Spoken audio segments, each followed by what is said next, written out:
What is going on, everybody? It is episode 783 of Pop Culture Crisis. My name is Brett, and I am here once again with my co-host. It's a fantastic Monday, isn't it? Yes. Introduce yourself, please. Hello, crisis actors. It's Mary. We are back from the weekend. Hope you're doing well. How was your weekend? My weekend was good. So my hope right now, guys, is that we are out of the worst of it weather-wise. Knock on wood. The weather was great this week. Polyethylene thing. Yes, whatever thing that's full of like forever chemicals that are going to poison us forever. Knock on that. So I skated both days this weekend and tried to get as much exercise as possible to offset horrible eating habits. But I'm very glad that the weather is starting to take a turn. It's going to be up in the 60s this week. Wow. Not to turn this into a boring show immediately and start talking about the weather. We're like Regis and Kelly. Yeah. Look, hey, there is social utility to talking about the weather. I don't have a problem with talking about the weather. It's one of those things where when people talk about how everything got politicized, that's the example I always get when you talk about climate change. It's like they turned everything into something you can argue about. Even something as boring as the weather. Now they're like, oh, wow, it certainly is snowy this year. Well, that's bad. Oh, man, we're having a really warm year this year. Well, that's bad, too. Well, I say none of that. I say you just enjoy the good weather when you have it, and hopefully we don't get a whole lot more snow. You actually did ask me off air how was my weekend, and I said it was uneventful, but I forgot something really embarrassing. Wait, what happened? That I did. Yeah, yesterday I bought like so many coffees from so many different places in a row. In the same day? In the same day, yeah. How many? So I started off by going to one coffee shop and getting 3 shots of espresso over ice. That wasn't enough. And that was just like an independent coffee shop. Yeah, and then so like I started off with that. That wasn't enough. Then I went to Starbucks and I got a pistachio cream cold brew, and that was like tiny one, not enough. Then I went to McDonald's and I got iced coffee there. And you sing the praises of McDonald's coffee. And then I was like, but I'm not really just feeling a coffee vibe today. I also want matcha. So then I went to Dunkin' and I got a matcha too. My gosh. So you basically spent the whole day consumering. I knew that I was spiraling, but I couldn't stop, and I needed more beverages. And they all have different utilities. In what way? Even the different types of coffees. When I get the pistachio cream cold brew from Starbucks, they have the cold foam on top, right? And it's black coffee underneath it. I also get it with no syrup, so it's like nice and bitter underneath. So first, it's like they put melted ice cream on top of iced coffee almost. Okay. So I just like sip all of the cold foam off the top, and then it's just this nice like tiny bit flavored like black coffee underneath. Okay. That's its own thing. That's its own vibe. But then I just needed iced coffee after that. Wait, were the other ones? And the espresso before that was espresso. So the only one that was cold was the iced coffee. No, they were all cold. I say you don't drink warm coffee. No, I don't do that. Yeah. Wow, that's a whole. It's cold, so that was like my heart. All in one day. That's like me when I think there was so like I try to limit my energy drink consumption as much as possible. At my best time during the early days of this show, I didn't drink any at all. During my best time here, it would be like one, during the show, none before or after. It's been as bad as 3 in a day. I think there was one day where it was like 4 because I had to do IRL, and after that I'm like, okay. Your body is my kidneys are literally yelling at me. It's time to cut back. That's why you need to become a coffee guy. I know. And the thing is caffeine wise or like energy wise, anytime we have the nitro cold brews, I actually regret it after having it because it makes me too I love jittery. Those things, but I don't really get jittery. It's just I love the taste. It's I'm not so a fan refreshing. of the bitter, but yeah. So that was a hell of a way to spend a Sunday. And spend a lot of money that I shouldn't have spent, but it's fine. It's not cheap. Guys, no regrets. We got a bunch of stuff to get into today. But before we get started, guys, hit the like button on this video and subscribe to the channel here. If you have not subscribed here yet already, please and thank you. Remember to share these episodes and the segments out with your friends and your family and your loved ones and everybody in your life. The more people that you share the videos with, the faster this channel can grow. That type of organic growth is the best way to help us. So thank you guys so much for that. what are we talking about today? So we got more Blake Lively stuff. She's if you don't know what the Hollywood Reporter is, we use the Hollywood Reporter pretty frequently here as a source for a lot of articles and things like that. They're one of the premier trade magazines or trade publications in Hollywood, given the name. And she is calling the Hollywood Reporter sexist for this absolutely awesome cover that they published of her and Justin Baldoni. I mean, personally, I think that they AI generated the magazine cover, but it could be both human and robot work. So we're going to talk about her claims that the Hollywood Reporter is sexist. Frankly, I don't think those claims hold the water they used to. But we're going to talk about that. Also, a co-star of hers, Jenny Slate, has been pulled into all of this drama as well. Everyone's being sucked in like a vortex from a tornado. So we're going to talk about that. Also, Meghan Markle's rebrand has failed. Her lifestyle brand is being sued and all sorts of things are going wrong. You know, we're here to talk about it. So I mean, Meghan Markle is flopping because that's just what she does. And we're in pursuit of joy, not perfection. Well, I did see that Joy Reid's new show got canceled. So no Joy over there at MSNBC. Oh, yeah, she's getting replaced by Michael Steele. I don't even know who that is. Some sort of deep GOP pundit person. I think he was the chairman of the RNC for a while. Okay. Yeah. We get a 20 there. Pat the plumber said, "Are we just going to glaze over the fact that Brett just said warm coffee?" Okay, hot coffee? Okay, it's supposed to be served hot, not warm. Yes. The internet makes people prone to bouts of mental illness where they latch on to words and then think that there's more. I mean, like, not that you're mentally ill or anything. You just like bullying Brett sometimes. And that's just how it goes. Nah, mental illness, bro. Okay. All right. You ready to get started? Yeah, let's go. Let's go. It looks like the end of an era as Hooters is possibly preparing to go bankrupt.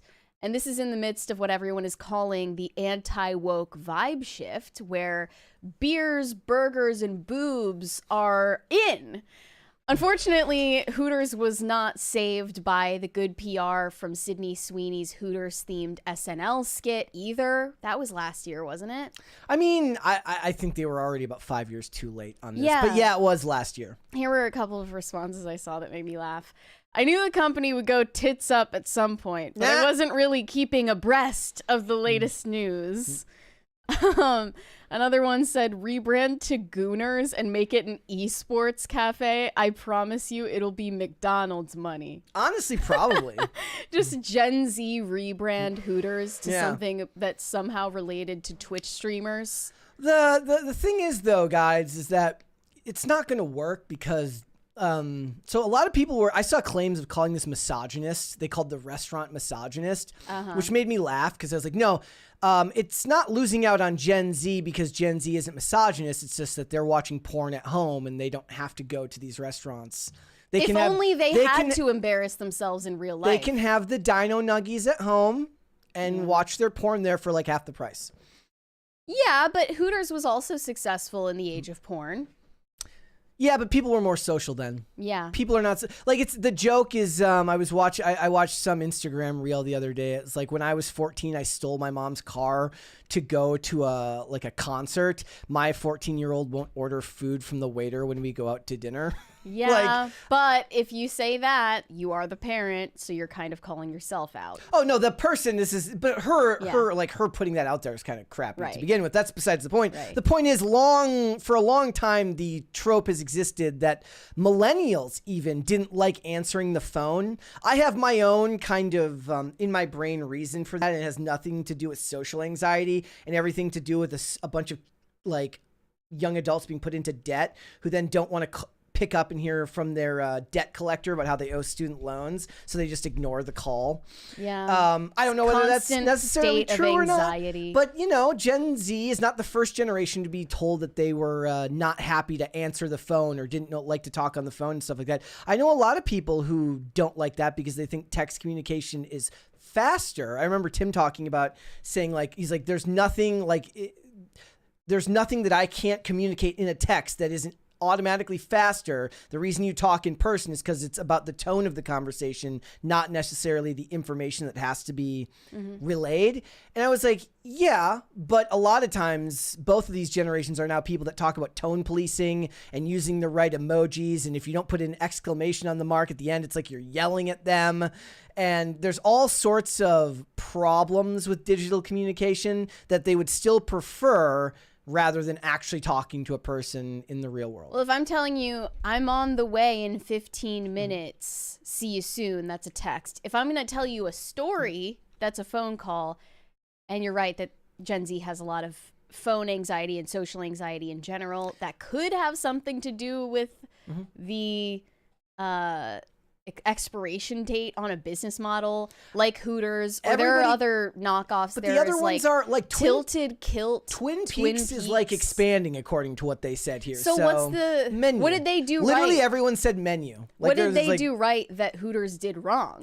I don't know. Like, could it be social media related? Like maybe it has to do with how they market. I don't know. Another comment said, terrible business model. It is amazing they survived this long.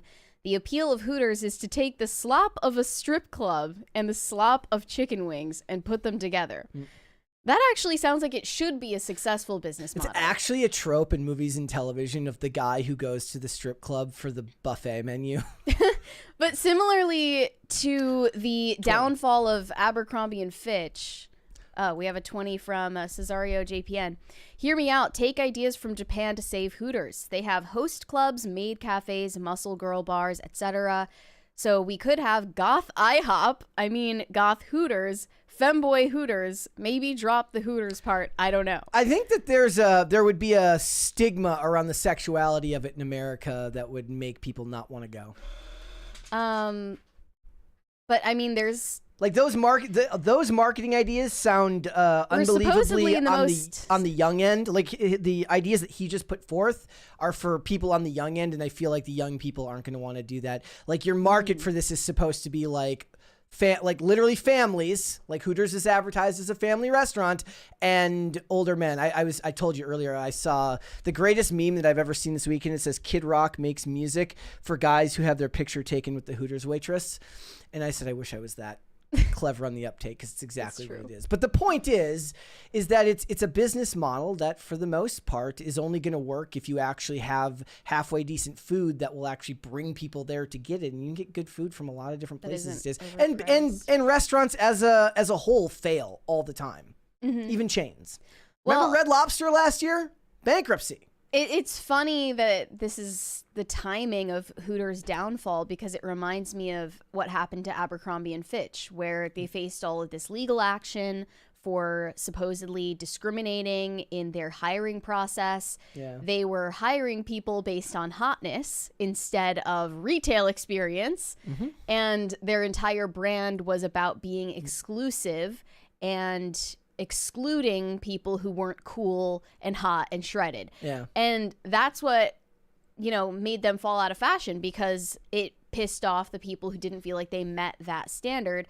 And the same thing happened to Hooters over the years, where they faced a lot of discrimination suits because they were trying to hire hot young women with big boobs. And that's technically illegal? Yeah. We have another 20 from No Control. I saw Hooters was on DoorDash, was all excited, but when the order arrived, it was just some fat 40-year-old dude. Wasn't even wearing the little shorts. Damn. Didn't even think about that. That's brutal. Yeah. We did ask you in the poll today if you have been to a Hooters before, and it's surprisingly split. I didn't think that many people had gone to Hooters, but it looks like a majority so far. Yep. You haven't. You said that you don't remember having gone to one. No. I have not gone to one either.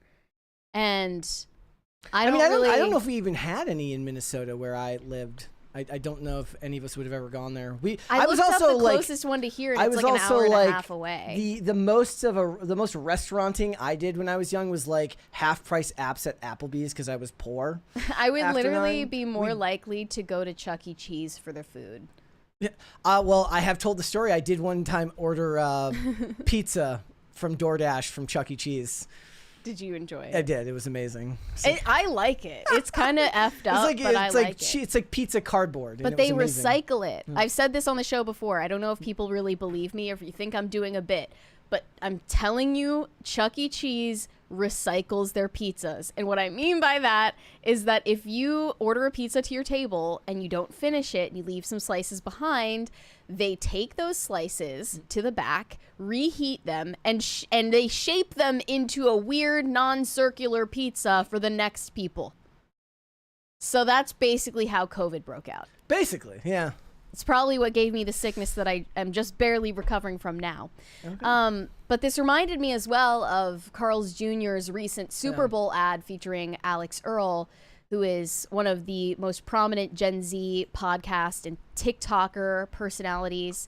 It was like bringing the vibe shift to the forefront, showing that the beauty standard is still hot, tall, blonde with boobs. And when you put those things together with burgers, you just get stonks. All of these ads end up becoming a hilarious meme to me because there's we talk a lot on whenever I'm on IRL about what America First and what MAGA is. And this is no place better to see where they diverge than when these stories come up, where when this gets posted, half the people are like, "We are so back."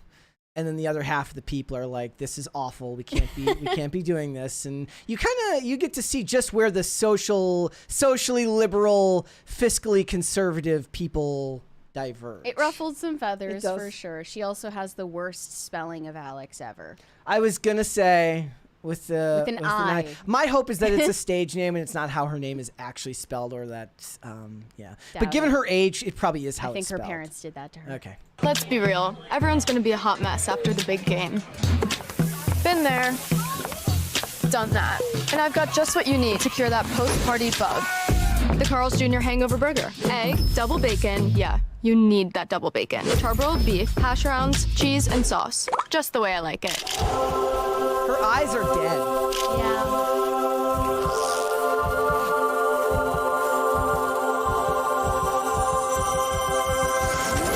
Guess what? It's free the day after the big game. You just have to download the Carl's Jr. app and sign up for my rewards. So get your free hangover burger on Monday, February 10th. He'll definitely need one. Okay.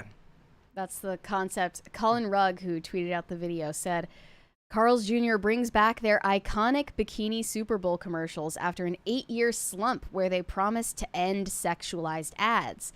America really is back. See, that's what I'm saying. There's like a dividing line here between the conservative Christian right or Catholic right, and then the ones who are just here because everybody on the left went so far left that they didn't fit in anymore.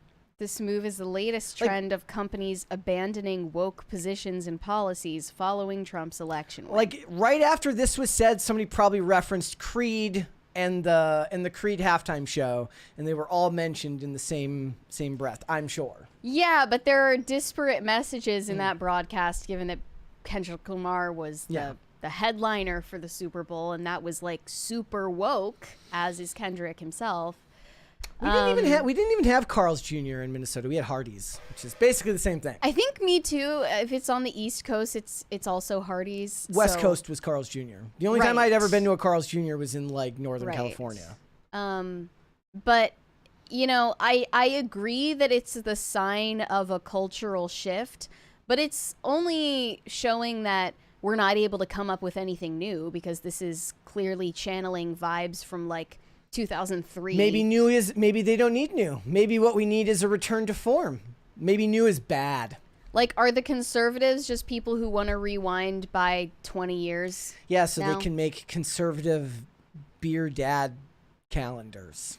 Like, I don't know. It just seems like lame and tired and boring to me. I mean, it's very, very rare that you get to see really, really clever, fun advertising. But the problem is that advertising in general right now is something that people are annoyed with, given the fact that, look, these streaming services want to send you to the ad tier for all of their productions anyways. And pretty much everything in life now is like a giant shell game where they're trying to shuffle you into some space where you have to look at ads. We have a 20 from Not That John Stewart. Am I messed in the head? She looks like the OF girl who slept with a ton of guys. I mean, there's just lots of girls that look like that now because it's a very, very plain, repeated beauty standard based on superficiality. She doesn't look too dissimilar from Lily Phillips. I kind of see it, yeah.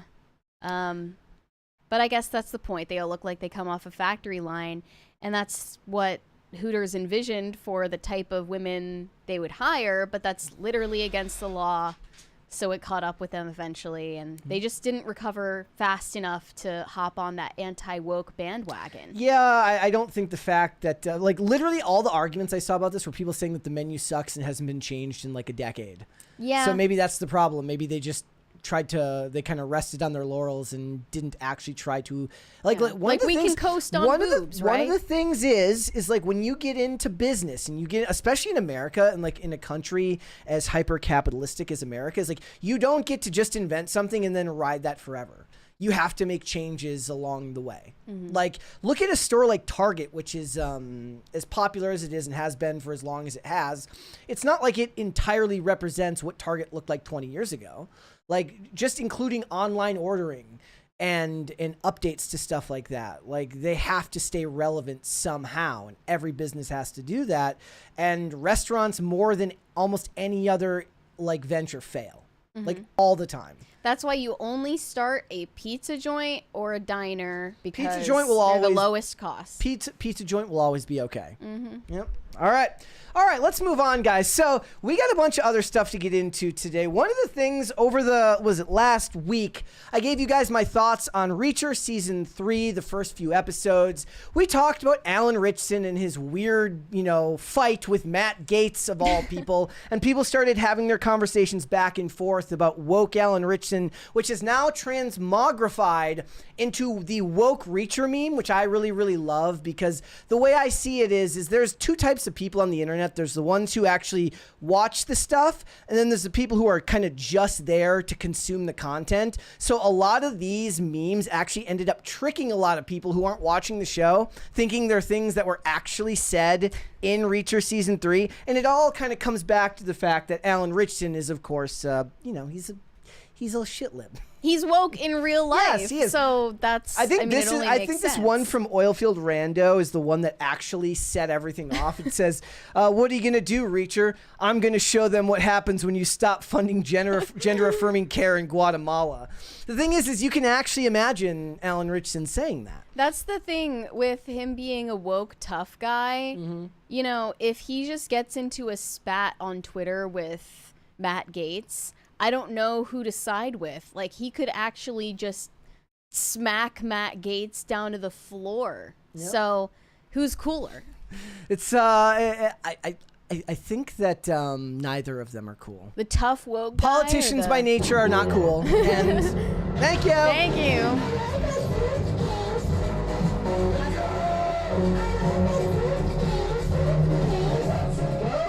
Okay. It's funny because he goes against every stereotype of woke people. I like this one. I think I mean, I don't think that's necessarily true. I know that on its face it feels that way, but it's not like the Marvel dudes weren't known for being... Oh, Chris Evans especially. I mean, but he's tiny now. Did you see? If you didn't watch him in Red 1, he's like half the size he was when he was in Captain America. Sure, but still traditionally masculine, attractive guy. And white straight male who happens to be super woke. It's just Reacher, and my pronouns are she, her. I'd appreciate it if you would stop misgendering me. Stop objectifying me. I don't have to be shirtless in all of these scenes. I would love to if you would actually ever say it. See, the thing is, no man that's actually in shape complains about that. Yeah, when they do that. I don't see Alan Ritchson complaining about being over-sexualized. Well, neither did Stephen Amell, who was pretty much always shirtless in Arrow in the earlier seasons. Excuse me, did you just deny climate change? I would be like, no, sir. Please don't kill me. God, this was my favorite. It says, yeah, that's right, bud. We're doing a fucking land acknowledgement right now. Wait, are these like adapting from the lines that you've heard in the show? Or they're just... not taken from the show. How is this season like? Is is it woke in any way, shape, or form? No, in the actual content? I refuse to make that acknowledgement because I don't like.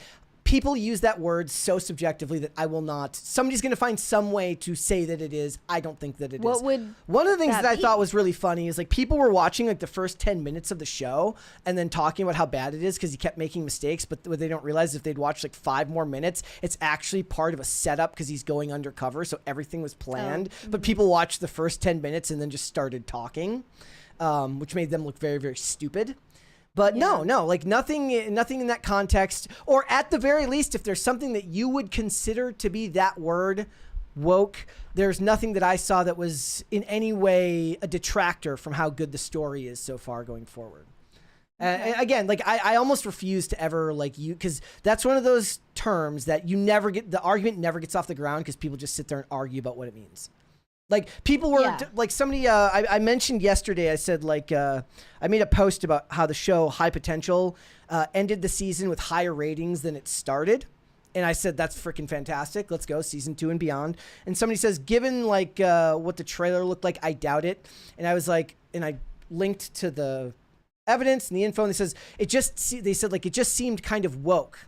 I said, what does that mean? Like, what does that mean in the context of a trailer for a TV show? Because I know for a fact there aren't any lines that come off that way. Was it about diversity that seemed forced? In that case, how can you call it forced if it's like a new property and the characters are original? It's I guess you could say that because I think the show is based on like a French TV show, so maybe because all the actors aren't French, it's somehow woke. But I'm saying, if you're going with an original property and all of them are original first-time casting, you can't really make that argument. Which is why people always tell you to make new stuff, because that way, when no matter who you cast, you can complain about the actor themselves, but you can't complain that they were put there for that reason. We have a 20 from DJ Ango. Happy Monday, Mary and Brett. Yesterday was my birthday and want to share my birthday money with my favorite background noise.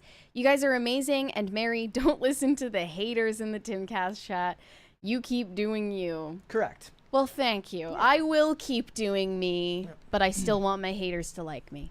Says, what will you do about this, Reacher? I'm going to show them what happens to people who use the wrong pronouns. It says, give the Mexicans their Gulf back, fascist pig. This is like literally something I picture Alan Richson angrily tweeting. See, and here's the thing, guys, is like people were looking at these quotes and they're like, well, I'm not watching season 3 now, thinking that they were actually saying that. This is exactly what happened with the Yellowstone memes of Kevin Costner and that one still from the show. Yeah. Where basically people were arguing Taylor Sheridan was using Yellowstone to subtly indoctrinate a largely conservative, largely boomer audience that was watching his show. Okay. And it's basically a TV show completely rife with woke ideology, but wrapped in the aesthetic of something that appeals to conservatives. I mean, and it's intended that way to reach that specific audience in order to shift their worldview. I mean, I don't know if I buy that his whole idea is like, I'm going to get a bunch of people to start thinking differently. You mean Taylor Sheridan? Yes, Taylor Sheridan. From what I understand, the Reacher books were, they're calling them neoliberal propaganda. Look, I don't know. I can't speak to it. I know that I like the movies and I know that I like Taylor Sheridan's work, but most of the reason for that is he has a fairly even-handed conversation back and forth about whatever it is they're talking about. Whereas when you think of the type of propaganda that most people are talking about, it's stuff that bashes you over the head with some type of ideology. And somebody being willing to hear both sides of the argument is a very, very compelling thing in the year 2025. This show doesn't even do any of that. Yeah, no. This show isn't even entertaining any of those ideas. There's no convoluted concepts other than maybe rich people can be evil.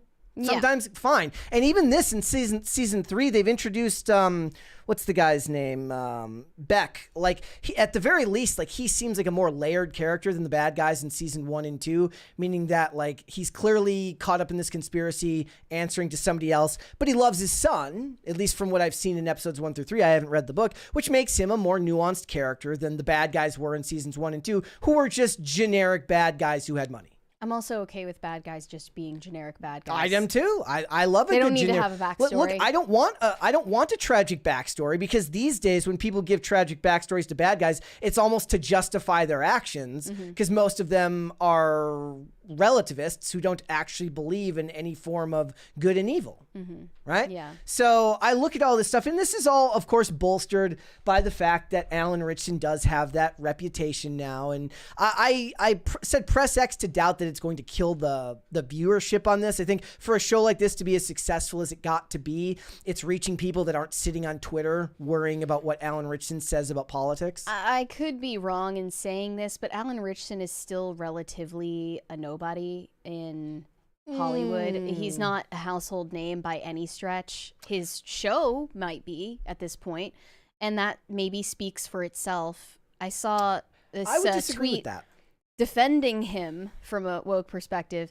Many MAGA guys hate Alan Ritchson because he is all of their masculine fantasies, is a devout Christian who runs his own faith-based YouTube channel, is married with children and successful, and basically he is stone cold proof that you can do all of those things and still be broadly liked.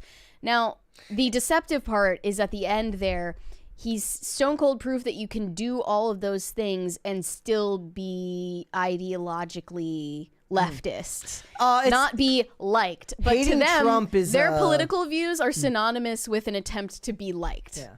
Hating Trump is also going to put him in that camp Yes. anyways, because he Yes. dislikes Donald Trump, which means he dislikes Republicans, not understanding that most of the people that like Trump don't like Republicans these days either.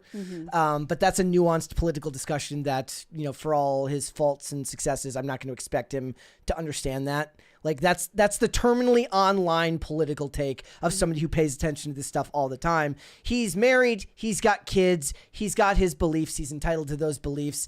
He, for the most part, other than when he talks about politics, seems like a very likable person. I do think he is a household name now.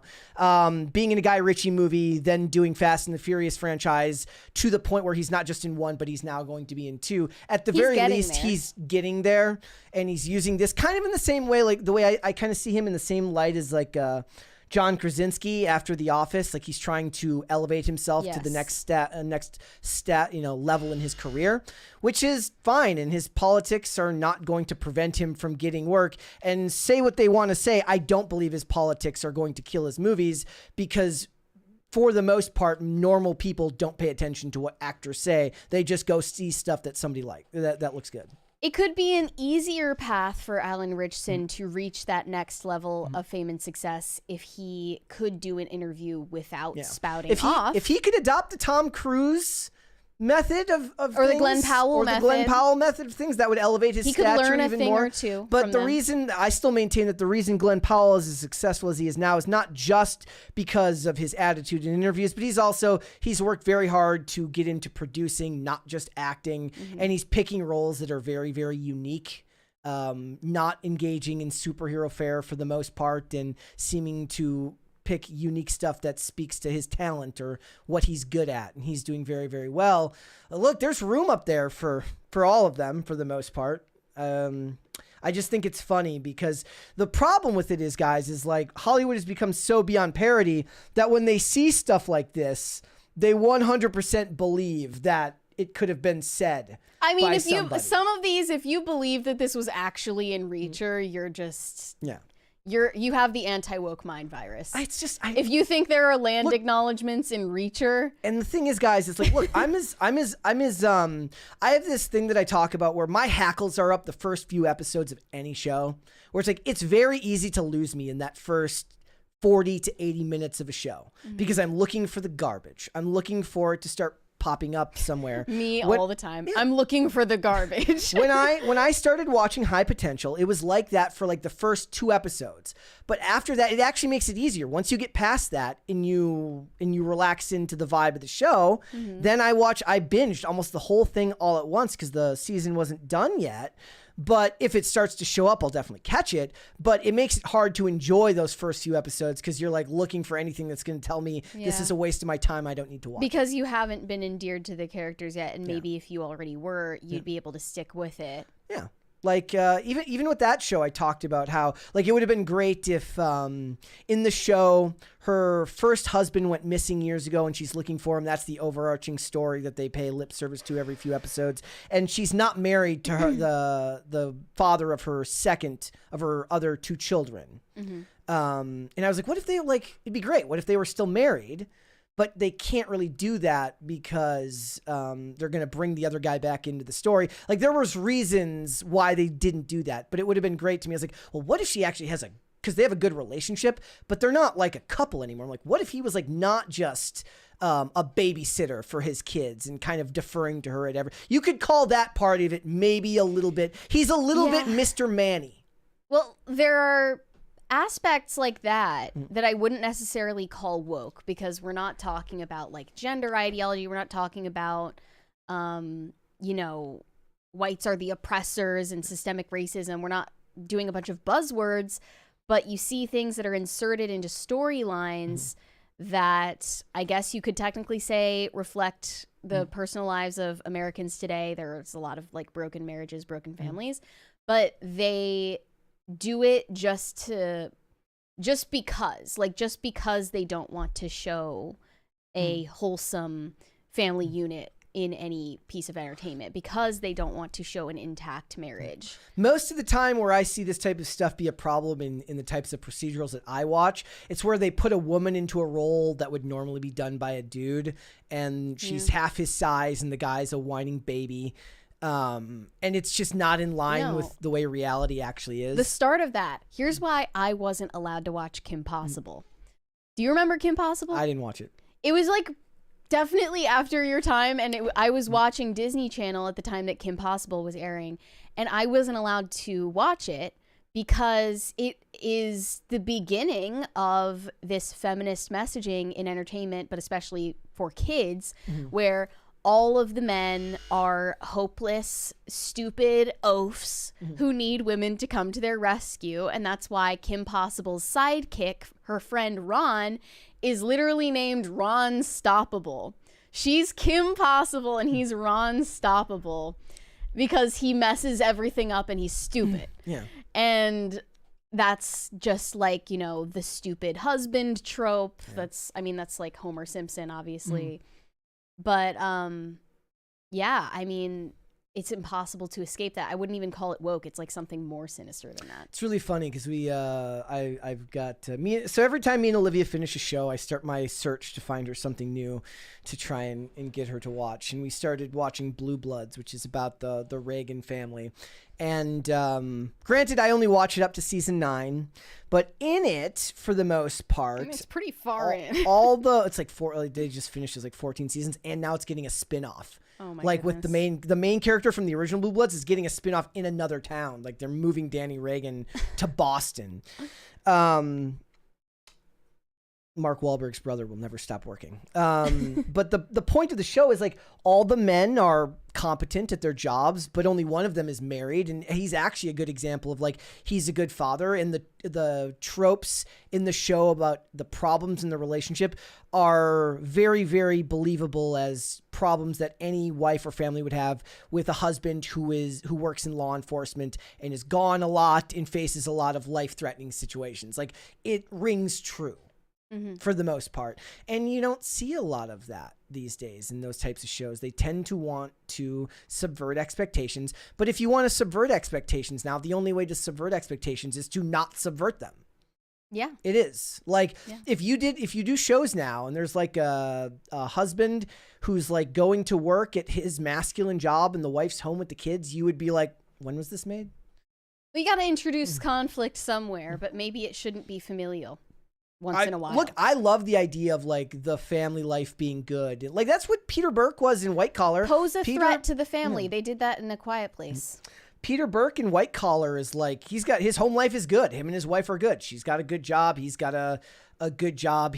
She expects him when things go wrong. He's expected to take care of things, and he does. He's seen as competent, and those things it's like they don't know where to introduce the conflict now. But maybe perhaps we're seeing a vibe shift there, as we said. Maybe competent men, but other than Reacher, will be seen. Maybe Reacher is going to get married. No. That's the other thing they were complaining about is he has a different love interest in every season. They're saying that's problematic because he's. That's why they can't do around. Bond now. Yeah. I'm the only one who likes the Duffy character in the new season of Reacher. She's got this Brooklyn accent, and she's very annoying, and I love it. I couldn't tell you why. I just really, really enjoy it a lot, but it's a lot of fun. All right, let's move on. We got more stuff to get into.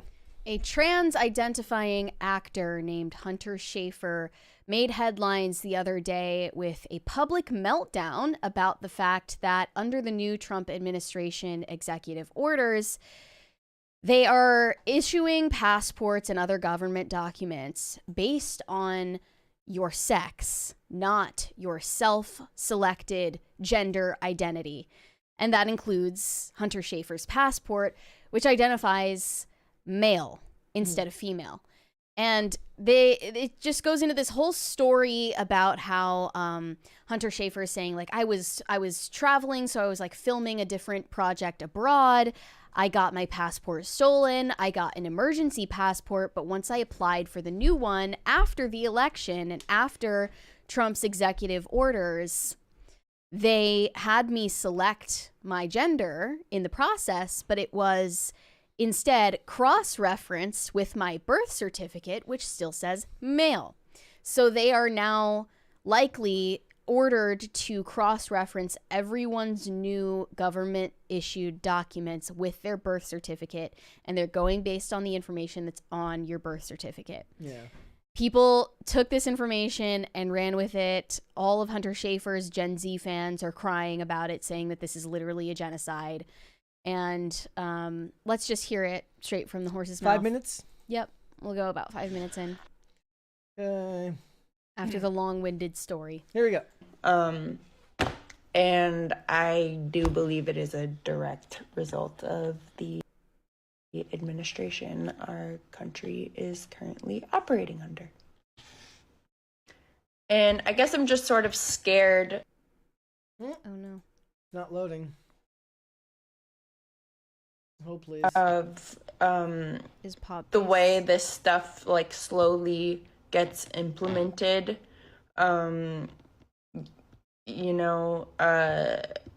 Because things just sort of like start happening. I think as we've seen in like historical rises of fascism and this sort of everything that this new administration kind of represents. There's a lot of talk, and then things start happening, and we start to normalize the circumstances we're under. And I mean, most of these people are usually the ones always talking about how we have to normalize stuff. Yeah, what about this? I just feel like it's important to share that it's not just talk, that this is real, and it's happening. And no one, no matter their circumstance, no matter how wealthy or white or pretty or whatever, they really do hate wealth, they hate white people, and they hate beauty. Yeah. It's very Marxist. Well, what the point that Hunter Schafer is kind of making there is, I'm wealthy, white, and pretty, and it still happened to me. Yeah, but the thing is, there's a sense of self-hatred there for people. Excluded. This is real. I also want to say, I don't give a fuck that they put an M on my passport. Certainly seems like you do. It doesn't change really anything about me. It's like when people tell us to who cares? Why do you care so much? Or like when, anytime you cover anything here and they say who cares, it's like, well, you cared enough to click on the video and leave a comment, so clearly someone Hunter cares. Schafer clearly cared enough to make this video. Transness, However, it does make life a little harder. So I want to elaborate on that. Okay. One Hunter Schafer fan said, "This right here is murder. They are destroying trans people's lives. Don't settle for this. Support and fight for the rights of our sisters, brothers, and siblings." The non-binary siblings. Together we are strong. They don't actually, when they say that people are being murdered, they mean their identity is being murdered. Right. They Look, don't, people. In the interest of national security, your government issued identifying documents should relate to your biological anatomy and not the way you feel on the inside. When they bring you into the ER, that is not murder. When they bring you into the ER, it's not about how you feel. It's about what it's going to be, what they're going to need to know medically about your biology. The only argument I could possibly entertain for why this might make someone's life tangibly harder beyond just challenging their delusions about themselves is the fact there are a lot of countries that have laws on the books against cross-dressing, against identifying as transgender, against LGBT in general. And I looked into this. A report from, I believe, 2022 said 13 countries specifically criminalize transgender people, mostly through the use of cross-dressing laws. They include Brunei, the Gambia, Indonesia, Jordan, Kuwait, Lebanon, Malawi, Malaysia, Nigeria, Oman, South Sudan, Tonga, and the United Arab Emirates. And Iran's Islamic Penal Code also has severe punishments for bending gender norms in your expression. The punishments for these cross-dressing laws range from fines to extensive prison sentences, and in the case of Malawi, they can even include corporal punishments. So theoretically, if Hunter Schafer had to film a movie or a TV show in any of those countries, it could possibly lead to fines or imprisonment or, I don't know, you getting caned on the public street corner. But that is highly unlikely to happen. And also, I guess they're referring to customs agents in different countries looking at these documents and then clocking and reporting to police. Yeah. I assume that's the situation, but most people are not making that argument. Most people who are responding to this video were making the argument that essentially this is murder because you're not acknowledging someone's fifis. Yes. They don't know the legal ramifications, if there are any. It's literally just about giving someone validation via the government. And no one is entitled to that, and we are far past the point where anyone and anywhere on the political spectrum gives a single F about that.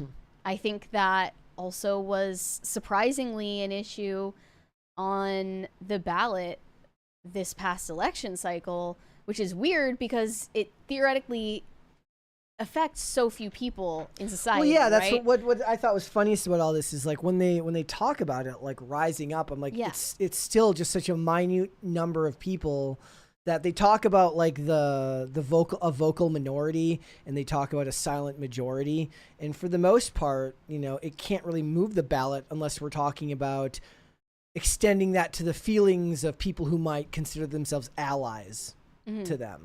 I mean, like it or not, the majority... And I hate the term ally anyways because it's transactional and political. Well, the majority of people aren't really allies or bigots. They're just something in between that's like, I guess you can think that you're a girl, just like leave me alone, that type of thing.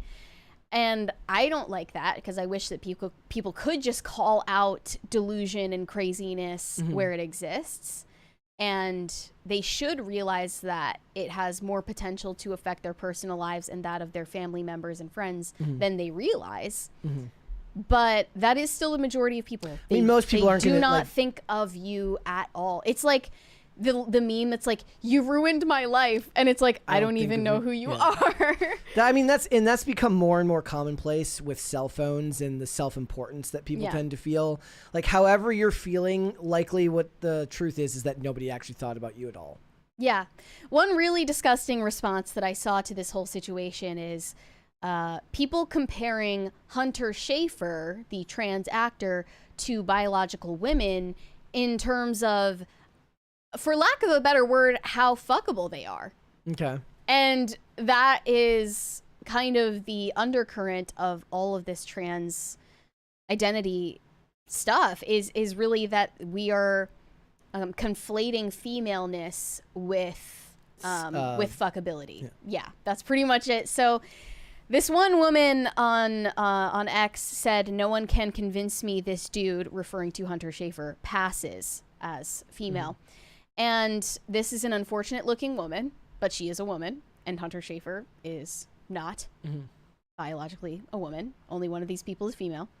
And someone clapped back at that statement, comparing photos of the two, saying, "Let's ask the audience."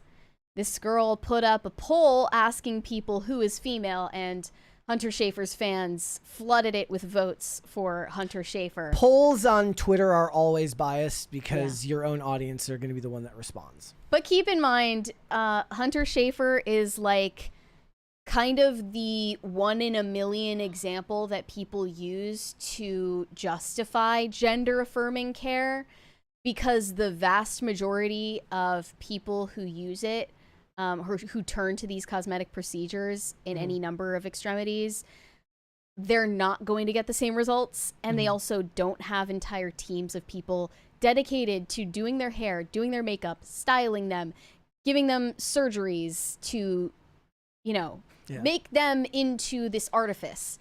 Most people are not going to get those results, but they post pictures of Hunter Schafer to say, well, this person is more woman than you. Yeah. And then someone in response posted a picture of Hunter Schafer standing next to Sydney Sweeney, once co-star on Euphoria, to say, well, look at this person next to a woman his age. And it kind of says everything that you need to say on that subject.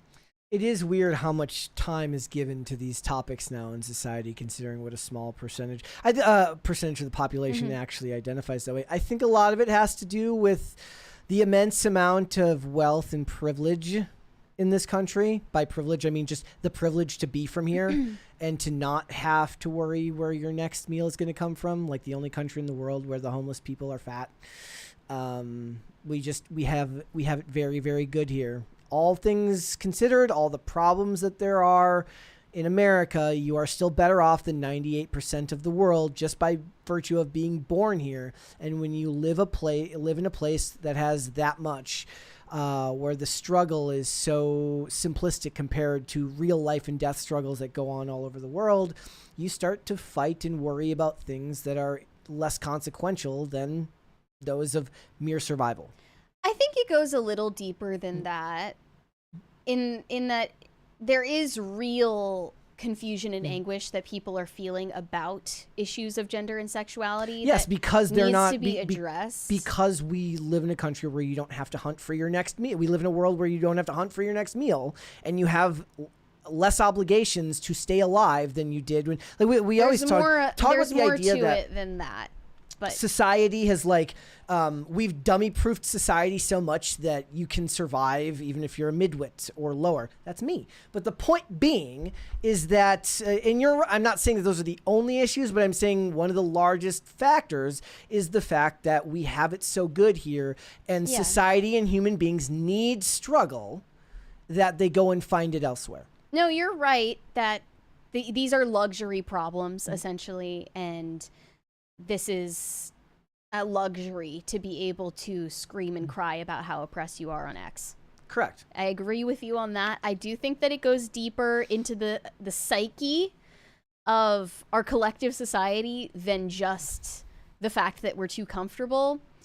But I think that, like, this video was posted to an audience of people that lives in a different reality than us. And this people is why who I don't legitimately think that everything is coming crashing down around them. This is why I've never engaged. This is why I don't post like hot takes on the internet or argue with people because you're not talking to someone in the same world as you. Most of the time. And there's very little, like, most people, if you're busy, you don't have the time. Like, I look at people arguing on X and I'm like, where do they find the time? Like, people, people in these spaces where it's like, but then I think to myself, well, I found the time to read through all of this garbage instead of being part of the argument. Reading it is so different than formulating a well thought out argument back. Yeah, Granted, it's a lot of it, most of the time, it investment. doesn't boil down to well thought out arguments. It's like one well thought out argument, another well thought out rebuttal, and then mean tweet. And I've never, like, life is too short, and I care so little about how other people live their lives that I can't bring myself to care. But that's just me. So go off. All right. What would you like to see? Cringe or cute of the day? Up to you. Okay. All right. We'll start with the cringe. As always, we'll start with the cringe here. All right. It's a drive-through video, which tend to be bad. So it's a misguided attempt at philanthropy. That's what I'll call it. Okay. Thank you so much. And you look hungry. Brett, it's not on the screen. Oh. They're just looking at you. Well, who can blame them?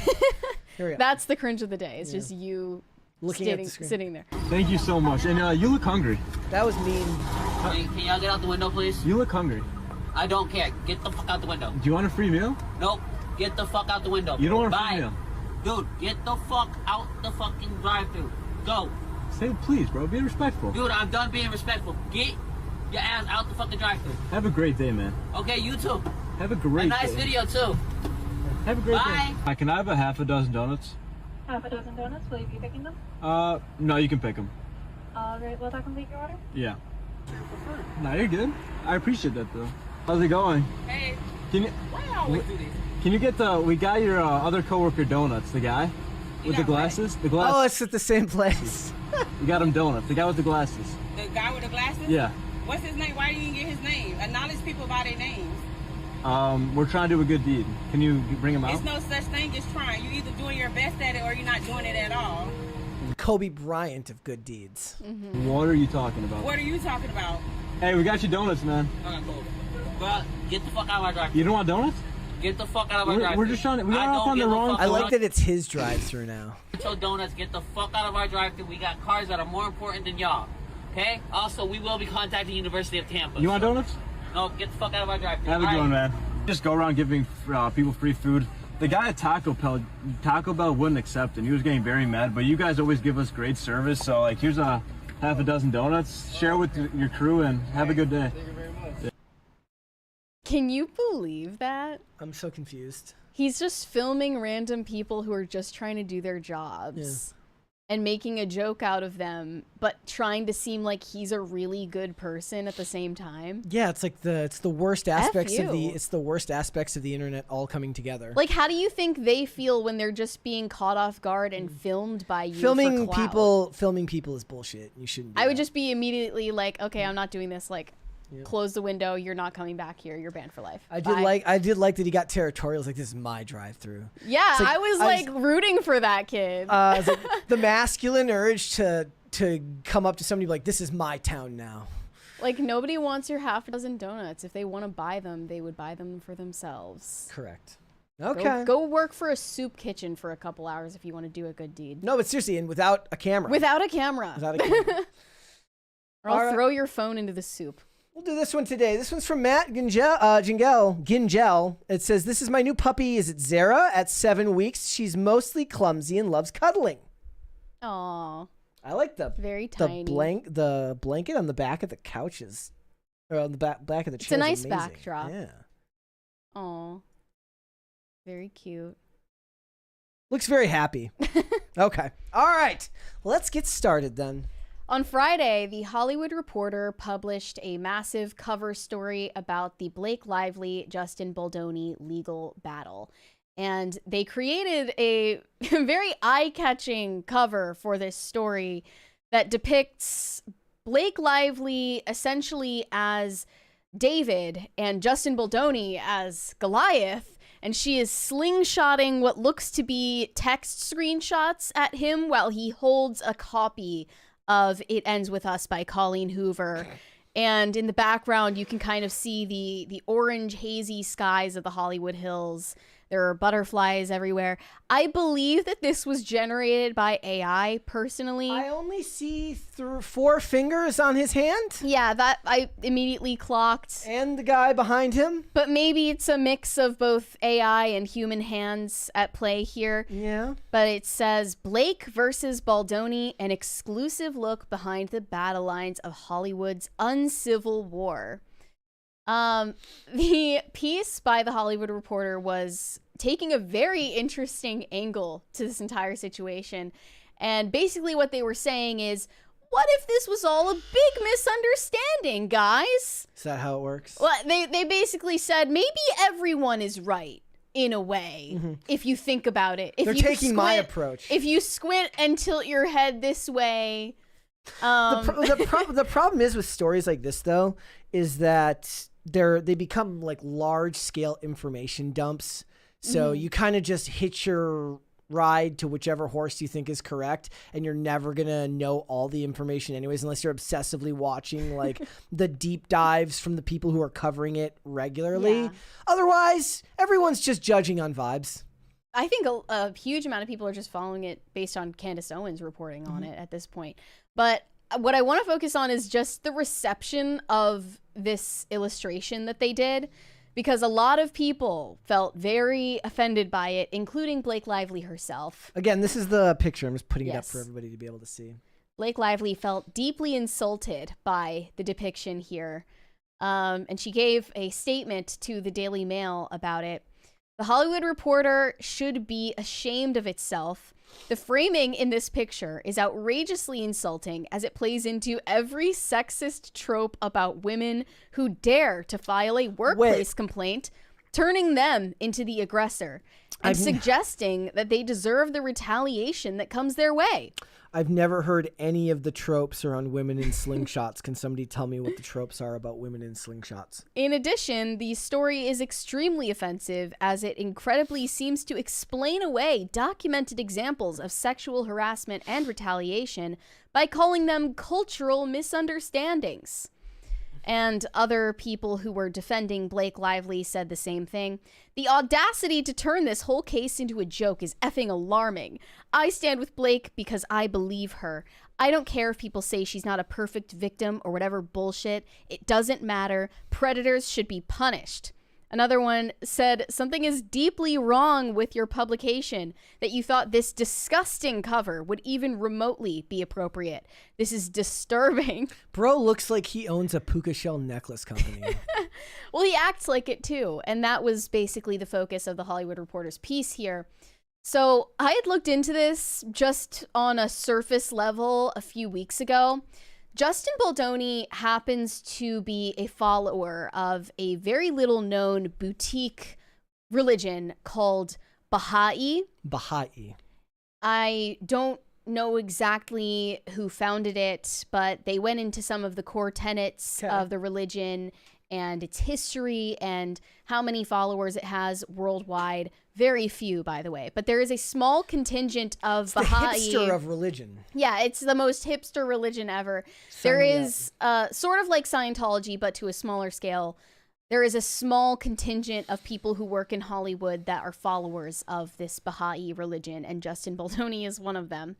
So they kind of did a deep dive into ways that his religion could have influenced his interpersonal interactions on set and given people the wrong idea about who he is. I mean, on the face of everything that I've learned about this dude, he seems too nice guy, accommodating to be a director.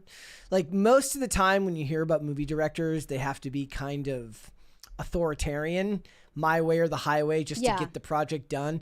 I just imagine that, like, maybe you hire him, but you don't hire him for something that's on like a fast timetable, because you're just like, we got to give Justin an extra month so they can ask everybody how they feel about it. Right, exactly. You know? So what I was saying is that he approaches every professional and social situation with an incredible amount of deference, and he is willing to defer to the community consensus instead of his own. Again, that's not really how movies are traditionally made ever. That's not how a movie is made. And the way that he approached It Ends With Us created this huge power vacuum that Blake Lively was all too happy to step into. Yeah, she was like given her track record. She was like that amongst regular Hollywood directors Right. who are controlling and authoritarian. This one, she must have just been like, oh, I'm taking this thing over in no time. It's like stealing candy from a baby. From a Baha'i yeah. follower. And I thought it was just because Justin Baldoni is a male feminist, but it turns out this could be a religious conflict. Yeah. There's another possibility, says the Hollywood Reporter, that has less to do with gender equality than it does with simple cultural misunderstanding.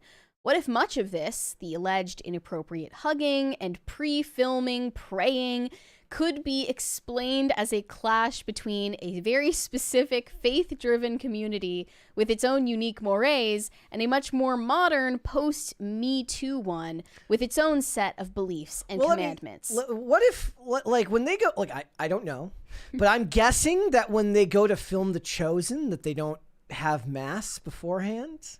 I mean, who knows? Maybe they do. I know that it is a set on The Chosen mainly comprised of Christians and a huge amount of Catholics, and I'm sure prayer is a part of regular. I wonder. Like, I just wonder if this is the type of thing where, look, you don't want to be the bad guy. You're like, look, practice whatever you want, but we got shit to do. Oh, for sure. We are busy. And that we got a movie to make. The faith-driven aspect of anything should not ever get in the way of just getting the work done. I could see how, look, if you have a bunch of people coming together who all kind of coalesce around similar beliefs and ideas, that can make for a great creative environment. But the problem is like you said, it's a boutique belief system. So if he gets there and like the director of photography is like, yeah, I agree, but second camera operator is just like, look, I don't know what this is. I'm working on a day rate here. Can we be done? Right. Can we go to work? And he's like, but like, let's focus on the oneness. Oh. So that's kind of the energy that Baldoni was bringing to the set. And I would have personally found it just infuriating. Like I said, like I imagine that when this dude went to meetings with executives, they're just like, no, that's exactly what happened. And I didn't even realize this when I learned about Baldoni's religion, that a good amount of the employees at his production company, Wayfarer Studios, are also Baha'i. And they approached this movie as some kind of passion project that was somehow related back to their beliefs. So weird, isn't it? Do you think it's weird on its face that like somebody else's literary works would become like your defining passion project? They said it became a rumor on the set of the movie that Colleen Hoover herself is Baha'i, which is not true. Like I 100% can understand like if you wrote the movie and then got the ability to direct it and got all the funding, like that becomes like this large scale passion project that's somehow tied to your religious beliefs. But having it be about somebody else's work is just weird to me. So this says that Baldoni was raised by two converts to the Baha'i religion. He has made no secret about his devotion to the Baha'i faith, which is based on notions of humanity, universalism, and gender equality. What's also clear from talking to people in Justin Baldoni's orbit is that he has a unique way of communicating informed by the tenor of his religion. His mannerisms have come into conflict with Hollywood's current ethos in the wake of the Me Too movement, the Black Lives Matter movement, and the COVID pandemic, which introduced rigid, uniform, and policed ways of operating. And they're analyzing Justin Baldoni's interactions through the lens of this faith belief system that he holds. One source said, the Justin that I know isn't capable of doing things he's accused of because he truly sees himself as a feminist, but Blake clearly got grossed out, and this was the perfect storm of two opposing personalities. So they went on to say that Justin Baldoni and executives at Wayfarer Studios hold meetings where they often start by asking participants to go around and share something private or something that brings them joy that has nothing to do with their jobs. Again, this is the feeling that you get. Like I've seen tweets about it, and I 100% agree. It's like there's nothing I hated more on the first day of school than it's like share something interesting about yourself. Right. I'd actually what rather did you do die. over this summer? I would actually rather die than share that. Fun fact. And they say that these types of icebreakers might go over well with yoga instructors, but not agents and entertainment lauyers. Well, yeah, they have a different approach to the Studio world. executives in Hollywood who are not down with all this touchy-feely bullshit. And one of the anonymous sources told The Hollywood Reporter, she's a female executive at a production company who met with Wayfarer. In my head, I was like, I'm sorry, are we at Cafe Effing Gratitude? Why are you imposing your culture on this meeting that's being held at our offices? I can't explain exactly why, but it made me so uncomfortable. The billionaire benefactor of Wayfarer Studios, Steve Sarowitz, is also a member of the Baha'i religion and has talked about it extensively. He said, "We think we're one family. It's not like we need everyone to be Baha'i. We just want to spread the teachings of oneness." I mean, how is that different than like those who spread the gospel? The Baha'i religion is inherently different from the Christian religion. No, I understand that. I'm saying, but like people get mad when you spread, when they feel like you're pushing Christianity on them or Catholicism on them if you try and, what's the word for that? Well, I guess, what would that look like on the set of an inherently secular movie? It just, I don't mean this. Like on the set of The Chosen, that makes total sense. Not to be meant in a mean way, but everything that it sounds like, and again, I still think that he's in the right here, and I think that she's kind of the examples of her being a controlling Hollywood mean girl are very, very compelling, but he comes across in this article and all of this stuff as like a character in a movie, like in a like an over like, the in you mean over like the Nice top. Pool? No. Like an over the top. He talks about yoga and he wears the puka shell necklace and he surfs and he talks about vibes. Yes. And in the movies, this character would be played as a joke, right? He would be played by Russell Brand. Yeah. Russell Brand is going to play Justin Baldoni in the None of movie. that means that he should have had his life ruined by Blake Lively. But No, but I cannot sit here and lie and say I don't feel where she's coming from. Okay? I do, and I sympathize, and I totally would have hated him too. And I would have at least toyed with the idea of destroying his life because he's just that annoying. But you wouldn't have done it. I wouldn't have done it. It would have been very. I wouldn't have pulled the trigger. It would have been bad. I'd say it was unchristian of you, but that's not. We have a 20 from Dr. Larcena. My brother is the CFO of The Chosen. More Christian culture than typical Hollywood, but not all involved are Christian. For instance, he once mentioned that one key star is a Jewish Israeli who's a reservist in the Israeli army. I know for a fact, like, pretty much everyone involved in The Chosen is either, like, evangelical, Catholic, or Jewish. But and maybe, like, sprinkled in, there's, like, one or two non-religious people who are involved just because it's a successful show. Well, that's what I mean. It's like, look, you've got time for mass after we wrap for the day. Let's get this take done. Like, if you want to be able to put money in the collection tray, we got work to do. Oh, I love that. So there's a lot of ways to interpret Baha'i, but the central tenets include reconciling religious belief with science, strict equality among men and women. Again, it feels like this religion was like literally just started in 2021. It's 180 years old, so there are some aspects like that seem very modern. But then there are other tenets, Ibram X. Kendi's such as opinion on this. Premarital sex is forbidden in Baha'i, as well as consumption of alcohol. Hollywood hates that. Consumption of alcohol or drugs.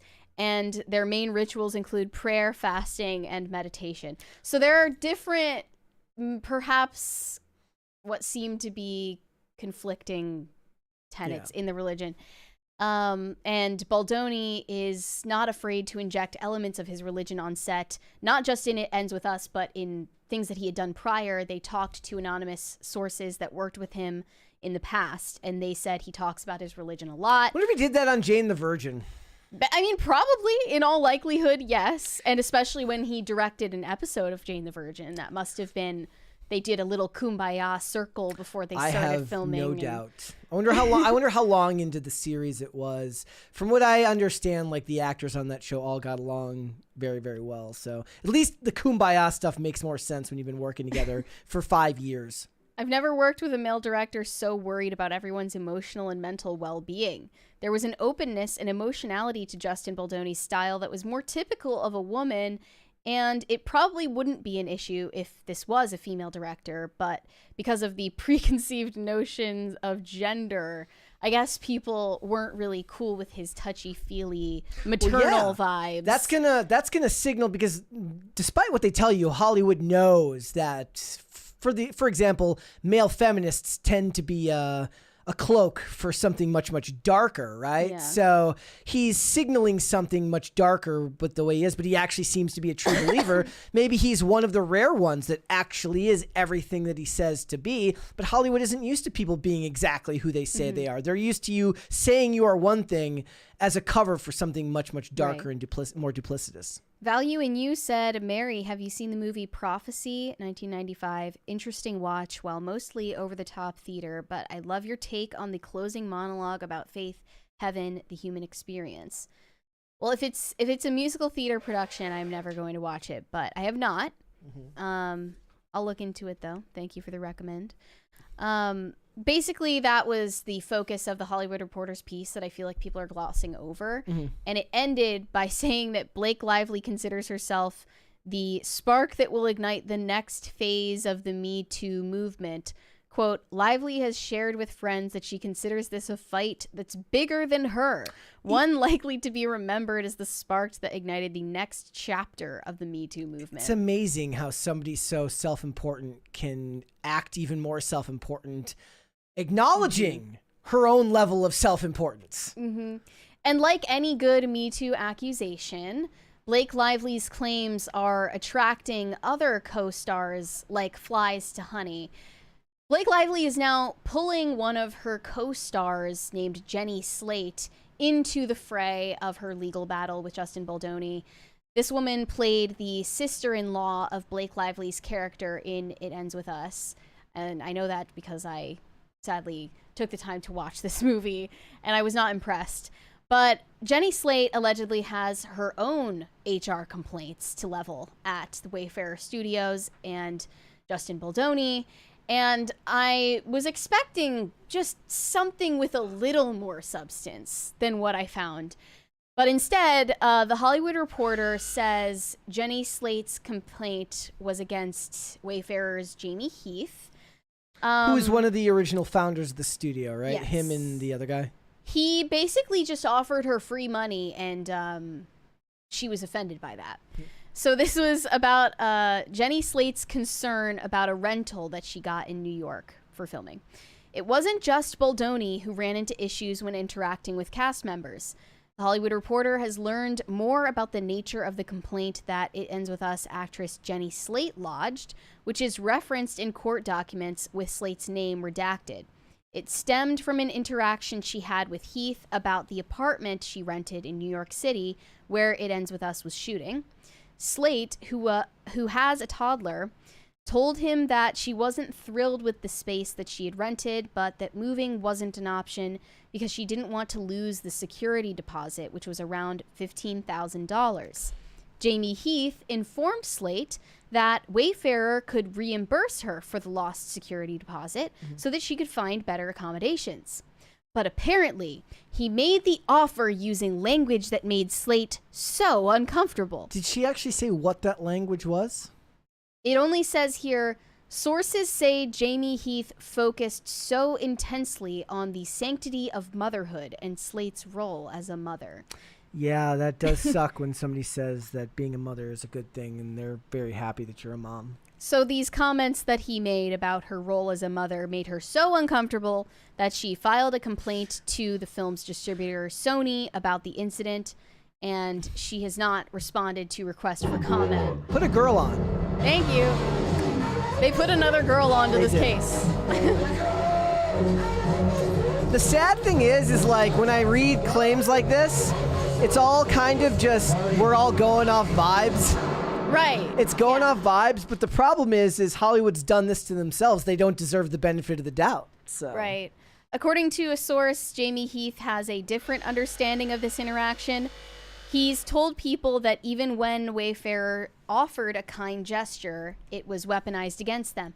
And that is the lesson in all of this. No I mean, good most deed of the goes time, unpunished. I don't buy that most Hollywood kind gestures are done just simply for the good of another person anyways. So do I believe that maybe that's what happened here? Yeah, but certainly there's endless examples of somebody doing something nice for somebody else in Hollywood when really it was for another reason. Well, they didn't elaborate on whether Jenny Slate took him up on the offer, which makes me think she happily pocketed that money and complained about it behind his back because, like Blake Lively, she is an entitled Hollywood mean girl. Now nobody's going to do anything for her. Now she's going to need to get a new place someday with a $15,000 deposit and then like figure it out for yourself. That is some lady bad karma. You know, if you believe in karma, this is not the way to attract any good karma in your life.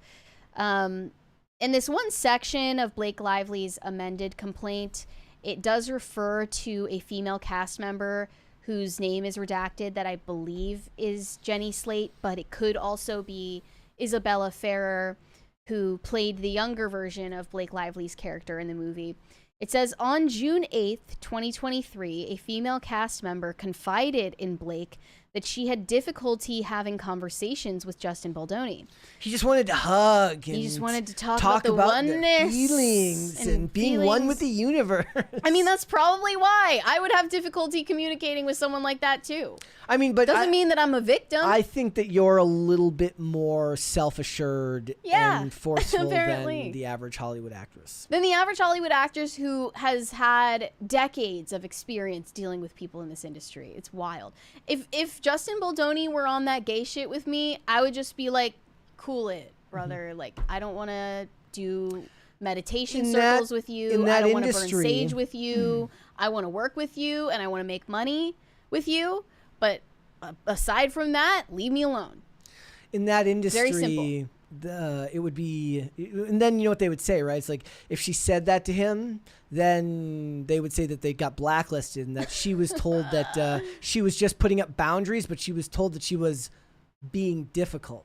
Right. So can't do that either. You can't win. It's a horrible industry to work in. But Blake Lively responded to her female cast member that she too found it really hard to speak to him. Quote, I tried to cover it with busyness, but not sure that covers what's going on.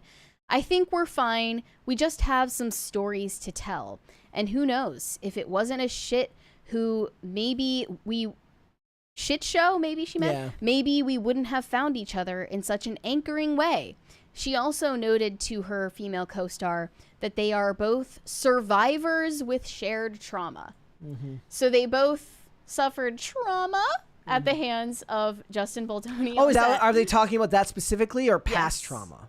Their shared trauma from working on this movie together under the thumb of Justin Baldoni. Yeah. And his oppressive niceness. Maybe there is something to be said where it's like every day I showed up for set and he just kept asking me how I felt.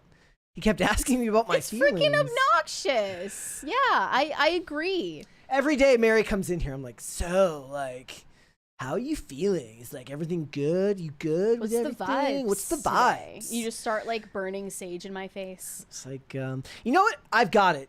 I know who's gonna play him in a movie. It's Ian. Oh yeah. Ian will play Justin Baldoni in the Justin Baldoni documentary. I love it. I want to see it. Justin Baldoni. That's like that's what they'll call it. Justin sucks balls Donny. Oh, I'm gonna go with that. But where this kind of crumbles is one of the text screenshots from the lawsuit that you can see where Isabella Ferrer, the other female co-star, texts Justin Baldoni, just heaping praise on him for what an amazing experience it was to work with him. She said, hey, just got my film developed from when we were shooting, so here's this pic. I also have to say thank you so much for an incredible experience on my first film. I still can't shake the feeling of it all because it was truly life-changing for me. You are such a wonderful, smart, and sincere director, and you created such a comfortable, safe space for me to feel like I could fully step into this role. I couldn't have asked for a more welcoming environment. It will stay with me for the rest of my life. See you soon, whether in the fall or later. Hope you're doing well, smiley face.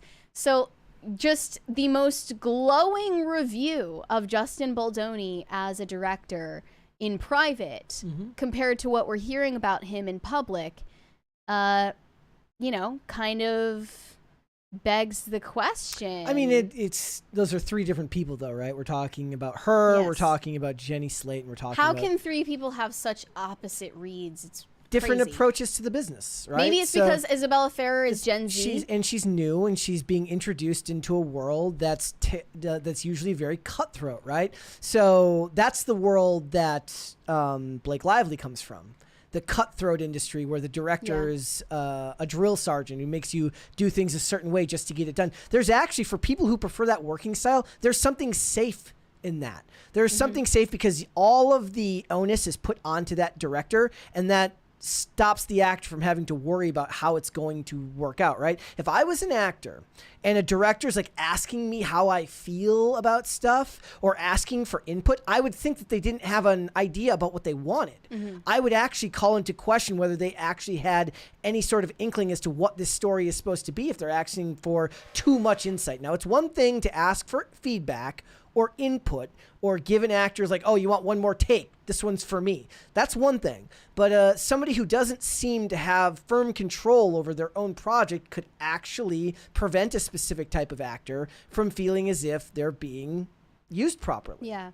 I think Blake Lively would thrive on a Michael Bay set. Because Yes. I heard he runs that shit like the Navy. No, I heard that he's more like Hitler, according to Megan Fox. right? So that would be the right environment for someone like her. Maybe Megan Fox should have worked with Justin Baldoni.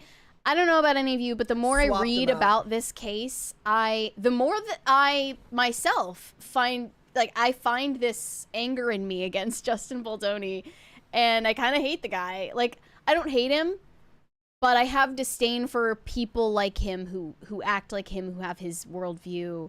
They are insufferable, and I would not want to work with one of them. Well- so my sympathy to Blake Lively for having to go through that. Look, on its face, I get My what you're condolences. I get what you're saying, but Would destroy my will to live. I still see this as the type of thing where she put too many like third-party outlets into play to do this. This isn't he said, she said. This is somebody who tried to weaponize the press and the courts against a dude just because she doesn't like his working style. I can't abide by that. But at the same time, had it not been for the lawsuit, though, I would have completely endorsed what they did with Nice Pool. Love it. I love it.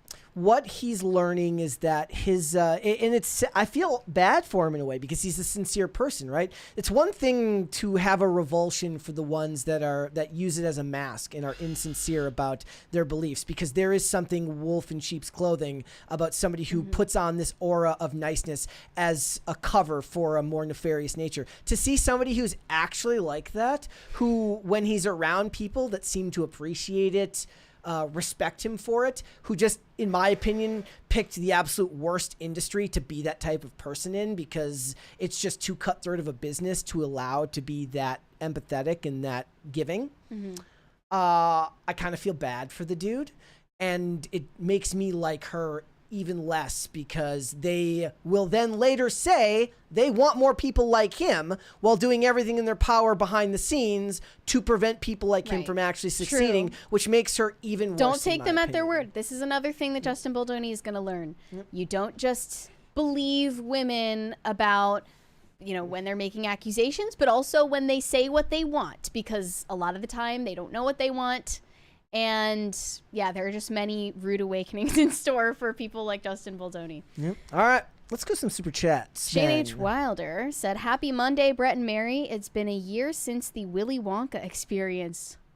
No way. Yeah. So let's 1 year? celebrate the unknown with one of the new Taco Bell birthday cake churros, or don't. They are actually kind of mid. Yeah, I saw that they introduced these birthday cake churros, and I am going to try one, but it definitely looks like it could give me 12 different types of cancer. It's fine though. Like full of chemicals and RFK would not be happy with me, but I don't. My care. favorite. Oh, I saw my favorite RFK meme yesterday. You ever read Berenstain Bears books growing up? Yeah. Okay. There's the one about junk food, which I remember very vividly in my mind when I see it, because I remember the cover of it. And like Brother Bear is eating junk food, Papa Bear is eating junk food, sisters eating junk food. And I'll always remember the sisters eating like they look like gumballs out of a clear plastic container. Okay. And then RFK's coming in with a gun and like... It's so good. I love all of the RFK Can't even memes. have some gumballs. Can't even have. I mean, I don't know if canonically that's what she was eating. Can't even buy gumballs with your EBT card in this country. No. What are you talking about? Red Snow said, lived through my NYC trip, even got a shave with a box cutter and lived. Let's go. That sounds dangerous, but glad you survived. Shane H. Wilder said, son of a bitch, Mary, I know I'm a coffee and nicotine addict, but geez, I'm getting secondhand heart palpitations just thinking of that much coffee. I was like completely chill. At this point, I have such a tolerance that I was chilling. Kenneth Hart said, I challenged Shane H. Wildman to 10 crisis parties. There's the one I was talking about, by the way. I don't remember that one. She is she does not look happy at them. I don't think Shane can give us 10 crisis parties just on his own, but you can work together and make it happen. Do one more. Pop Culture Junkie said, Brett, I also exercise so I can enjoy greasy burgers and Cheetos. I live 2 blocks from a Cheetos factory, and the aroma makes them irresistible. Damn, bro. That's rough. But maybe you can sneak in the middle of the night and do a heist. Yeah, that's what social media is for. That's for content. I love it. There. All right, let's hold off on the rest and we'll come back after the fact. Time to dunk on Meghan Markle. We are not in the pursuit of perfection. We're in the pursuit of joy, says Meghan Markle, as she is going through another failed rebrand of her lifestyle brand, As Ever. This is the new name. It used to be American Riviera Orchard. And she just announced that she's going back on that name because she just didn't feel like it fit the energy of what she was going for. It's supposed to launch in tandem with her Netflix series With Love, Meghan. And last year when she launched American Riviera, all we knew about it is that it has something to do with kitchenware, jam, she's just trying to be Martha Stewart, basically. Mm-hmm.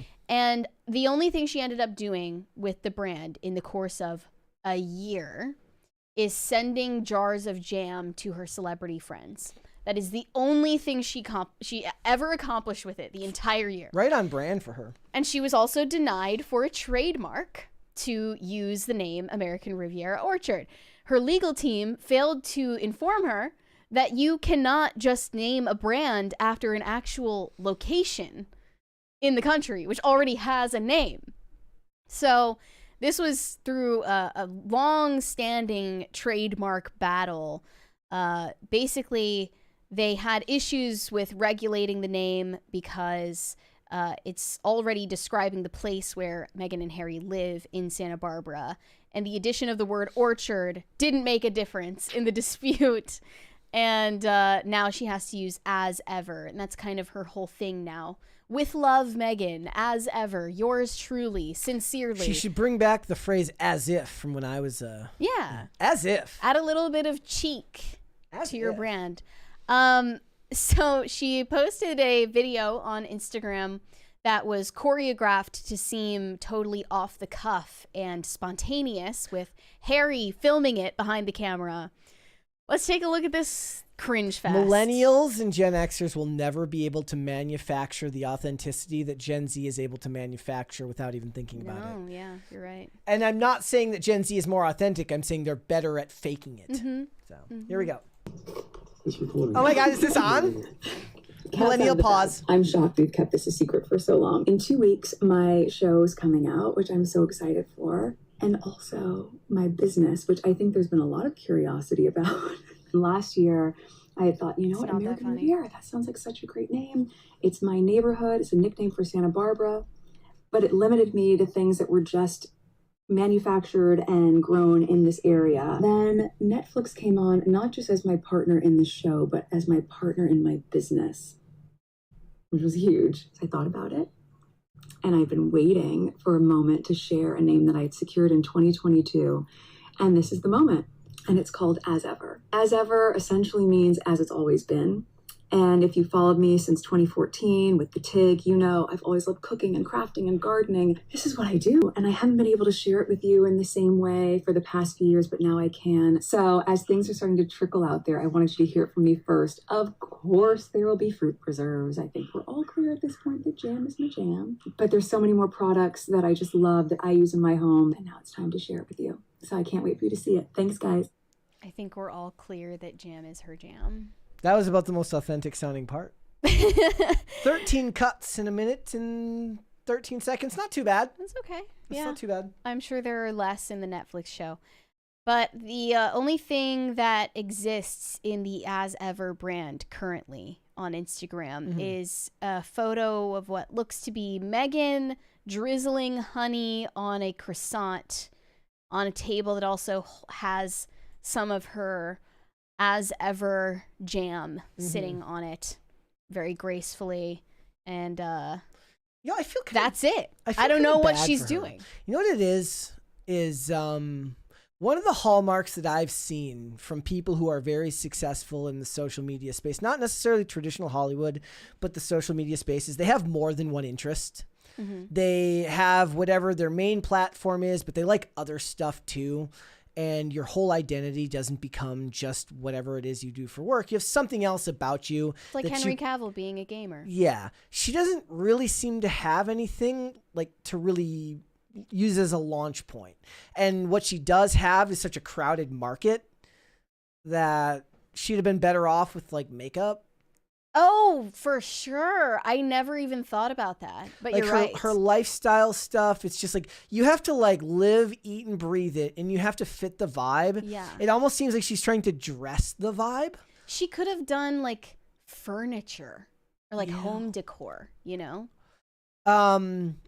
I feel for her. She's like, look, I don't have anything. Like, I wonder if she just maybe feels like she doesn't have anything that's super interesting about her that would be marketable, but she doesn't really need that. Like, her personality alone means that whatever she does, people will probably tune in some way to watch and not feel like they're being sold something. She'd been better off doing brand deals than trying to start her own company. The thing is, she believes herself to be above brand deals and above being an influencer and even above being a Hollywood personality because she's still clinging to the prestige that comes with being a royal without any of the obligations or responsibilities that come with it.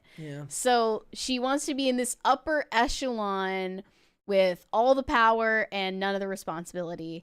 And that's what pisses people off about her. And it's true that she doesn't have a lot of defining characteristics and she doesn't have really anything to show for herself outside of being a clout chaser. She needs other than, I guess, arts and crafts. She needs a quirky hobby. I mean, like, is this it for her? Like, jam is her jam? We need to find out that she's really good at curling. You know what? It's sort of like in The Office when, I guess you wouldn't know this because you never watched The Office, but Jan, people in the chat will know, Jan really gets into making candles. There you go. Canning. You know, candles, fine, do that. Bath bombs. Right, yeah, bath bombs, makeup, perfume. Oh, if there were a Meghan Markle perfume that were some collab with a big brand, that would do incredible. Also, she should lean into her, like, the mean girl image. She should stop trying to be relatable and accessible, release makeup that's obscenely overpriced, and hire obscenely over-the-top models to market it. Start a podcast with Lauren Sanchez. There you go. A podcast between... Call it Rich Bitches. Lauren Sanchez and Meghan Markle. I would be tuning in. I would be seated. Call it rich. Believe me. Call it rich and inaccessible. Lauren Sanchez seems like more of the down-to-earth one, oddly enough, of the two. But yeah, but she's chosen also this new name. Megan Sanchez Lauren Sanchez. She like was like a helicopter pilot and had like a company first, right? She has like a whole repertoire of Yeah. interests that Meghan just doesn't have. Yeah. That's why I think she's more human. You know what I think would be good for her? This just seems like if she must host a show, if she must, it should be a show where she goes into other spaces where people are really good at something and they teach her how to do it. Like Dirty Jobs, but with Meghan. Doesn't have to be that. Like not that. But first something... episode can be Lauren Sanchez teaching her how to fly a helicopter. Second episode can be that's kind of what they're going for. Can be Tom Holland teaching her how to brew non-alcoholic beer.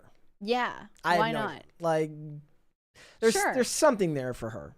And if there's a way for Tom Holland to promote his Bureau brand, then I saw this he'd be thing. down. I saw this thing the other day where he's like, he tried to buy it at a Target and they wouldn't sell it to him because he doesn't have a 21 ID. I was like, well, that was the fakest thing I've ever seen in my entire life. I don't know. Are you allowed Fake? to? Are you really not allowed to buy non-alcoholic beer under 21? That's crazy. I don't care. Fake. Too perfect to fake. And they didn't happen to go, are you Spider-Man? Like they didn't recognize him at all. You would think. Now that Meghan has chosen the new name for her lifestyle brand As Ever, that one is also facing legal threats because she has chosen a brand graphic for As Ever that unfortunately has a strong resemblance to the coat of arms for a village in Spain. The Mallorca village of Pereiras claimed that Meghan Markle copied their town's traditional coat of arms by including a single palm tree with 2 hummingbirds hovering on either side of it as her As Ever logo. So now she might get sued a second time. She really, I'm actually win. starting to feel bad for her. She legit cannot win. Like life is just what she needs to do. Smacking her. I've changed my mind. What she needs to do is make like a mockumentary of herself trying to succeed and failing at all of these projects. Yeah. And make it over the top. Right, and just play the Meghan Markle character. Get Jude Law to direct it. Mm-hmm. Or I'm sorry, Judd Apatow to direct it. And Jude Law, get Judd Apatow to direct it and make it just really over the top. And every time she fails, she throws her hands up. And the prince is just over the top and cucked the whole time. Be hilarious. Here's the thing. If all else fails, I know that Meghan Markle has a backup plan. She has been given an open invitation to return to her role in Suits. Maybe she'll show up on the series creator. There's a show called The Majorca Files, which I really, really like. Maybe she'll show up there as like an apology for using their coat of arms. Yeah. Well, yeah, now that Suits LA is officially premiering, the creator of Suits, Aaron Korsh, spoke about the possibility of a cameo from the Duchess of Sussex following her exit from the drama in 2018. He said, "We have thought about whether it be Meghan or any of the other cast members coming on and playing themselves as an actor. I think for me, my brain blows up at the thought of that. So I think it blows up the world too much. Obviously, if Meghan wants to come back under any circumstances, Meghan can come back. So yeah, if all else fails, she can always go back to being Rachel. B-list, no, not even B-list, C-list, Yeah. D-list actress. Dude, it's crazy. And blogger. I was looking at the like some of the promo for the new Suits show, and they had look, I don't know the Are you gonna give it a chance? No. I mean, I only loved the first 3 to 4 seasons of Suits. I think it went all the way up to 9, but I only watched the first 5 and only really loved the first 3. But they had Gabriel Macht at the premiere, and I don't know who's older. I'm assuming Gabriel Macht is quite a bit older than Stephen Amell, but my gosh, like Stephen Amell looks a lot younger when he has the 5 o'clock shadow, like the beard, like he had in Arrow. It's not a beard, but stubble. Mm-hmm. But Gabriel Macht just looks like he hasn't aged a freaking day since Suits came out in 2009 or whenever it came out. It's actually kind of disconcerting. That adrenochrome is hitting. Yeah, it'd be hitting for him. It really does. And I'm vehemently against ever putting a show from the USA Network back on TV without it being on the USA Network. So the fact that it's on NBC means I won't watch it, which means White Collar is going to probably end up once they're in the middle of, they just got the order for the White Collar revival, and that one will probably end up going to another network as well, because it's just not the type of programming that USA Network does anymore. It makes me very sad. So. I am legitimately interested in what they're going to do with Meghan Markle's Netflix show. Mm-hmm. Like, it comes out on March 4th. We're like very close to the release date of With Love, Meghan. And I almost, like, a part of me really just wants to like subscribe to Netflix for 1 month and just watch it. Just to watch it? Like, I really want to see it, to be honest. Well, just for the hate watching. It's sweet. Like, I want to see her trying to caramelize something with Mindy Kaling.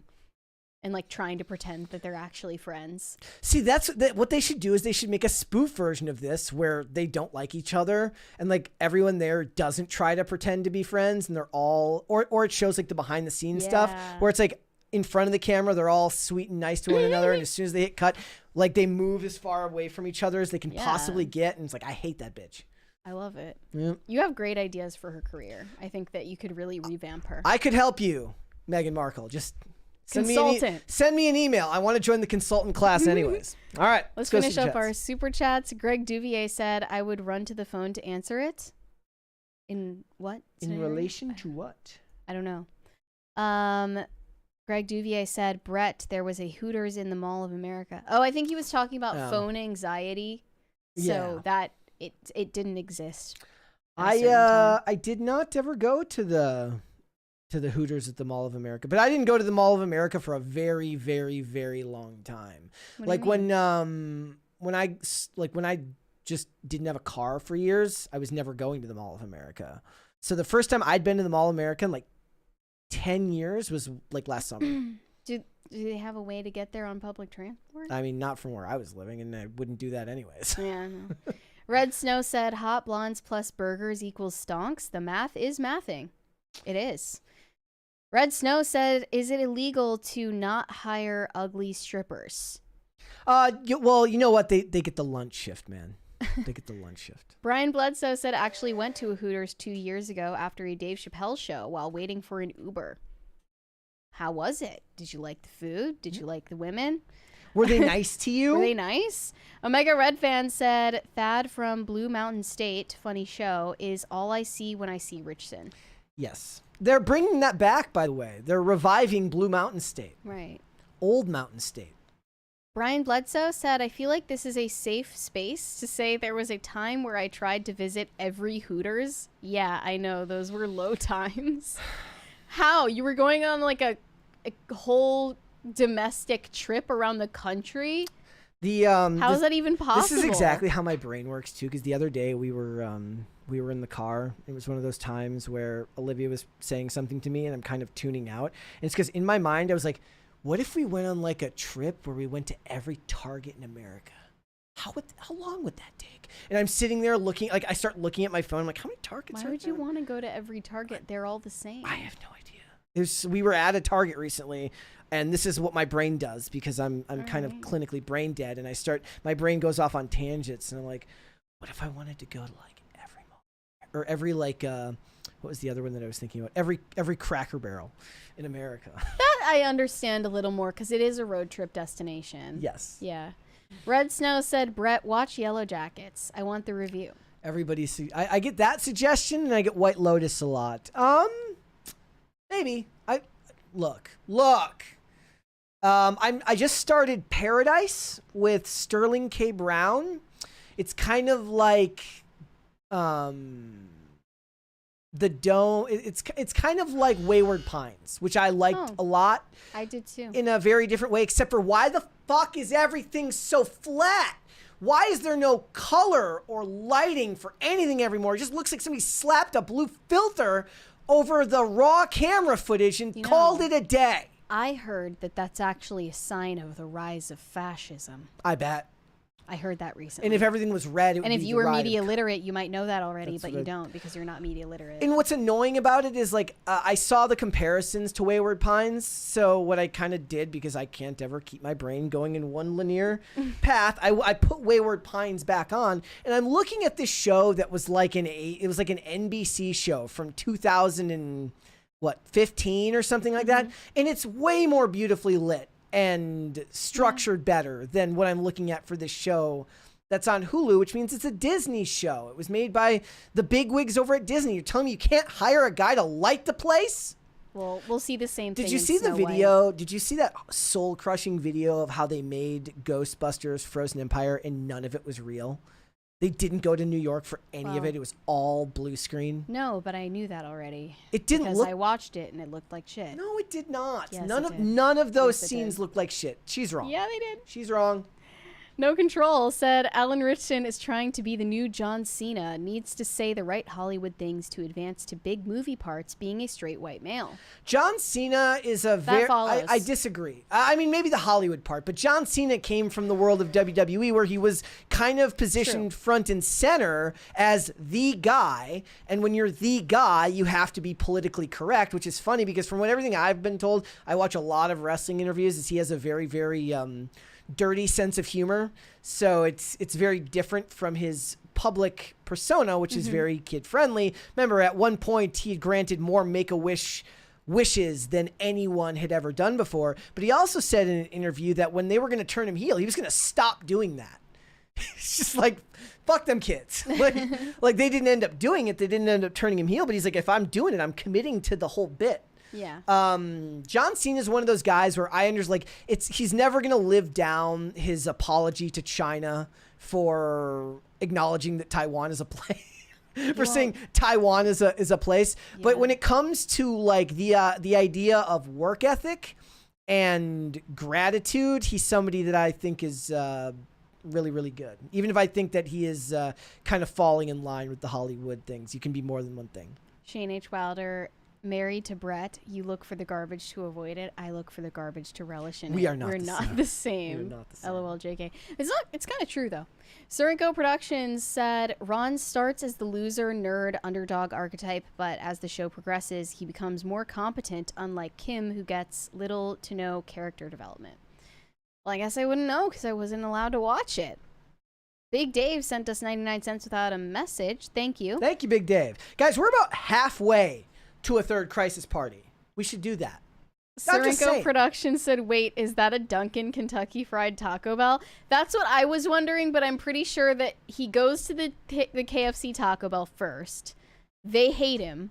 He goes to Dunkin' next, comes back with the donuts from Dunkin' to offer them to the guy at the drive-thru and gets rejected again. I'm pretty sure that's what happened. Because if there were a Dunkin' Kentucky Fried Taco Bell, I would be there right now. She's like, Brett, we're going to have to work They remote would be 'cause I'm Kentucky moving frying my Crunch Wrap and my donut at the same time. I think one of my favorite Don't mind if I do. memes is like, it's the picture of it's the Pizza Hut KFC flag and says, if you don't respect this flag, you can leave. True. These colors don't run. Shane H. Wilder said, never piss off your Taco Bell employee. Agree. They've seen some shit. You don't want to mess with them. It's like it's like pretending that lady at Waffle House hasn't seen it all. Yeah. They've seen it all. Yeah. Dr. Larsena said those countries you named seemed to have something in common, except Tonga, that is mostly Methodist, never saw Methodist as such transphobes. Mostly Islamic countries. Yes, that is true. And I doubt that Hollywood takes its productions very often to, the UAE or whatever, but that's just one argument that I could possibly entertain. Shane H. Wilder said, now I want a sketch of Dallas Jenkins telling Jonathan Rumi to put down the rosary, shut off Hallow, and get on set to multiply the loaves and fish. Yeah, you're not going to have many loaves and fish in your bank account if you keep it up with this. Red Snow said, karma is real. The amount of cigarettes I've given out and beers I've bought has kept me safe. I do. Do you believe in karma? In some form or fashion? Right. It's an interesting discussion because on one hand, it feels like that's because you're giving a name to it. I do tend to fall into magical thinking sometimes. Same. So, Yeah, we all do. I don't know if I believe in karma, but I definitely fall into magical thinking. Like, so if I'm on my way to work, right, and I'm merging into traffic and it's annoying and like there's a guy right there and something almost goes wrong, in my brain, I have to remind myself that that is not indicative of how the rest of the day is going to go. Oh, I don't really get stuff like that. For me, the magical thinking is like, I think everything is a bad omen. I think everything is a good omen. Which is funny because even though none of it is an omen. Exactly. Usually it's not. I'm not an inherently pessimistic person about humanity, but I can be pessimistic about myself. Mm-hmm. So I tend to give humanity and the world the benefit of the doubt, and I tend to constantly prepare myself for the worst possible outcome. So that is a no or a maybe to karma?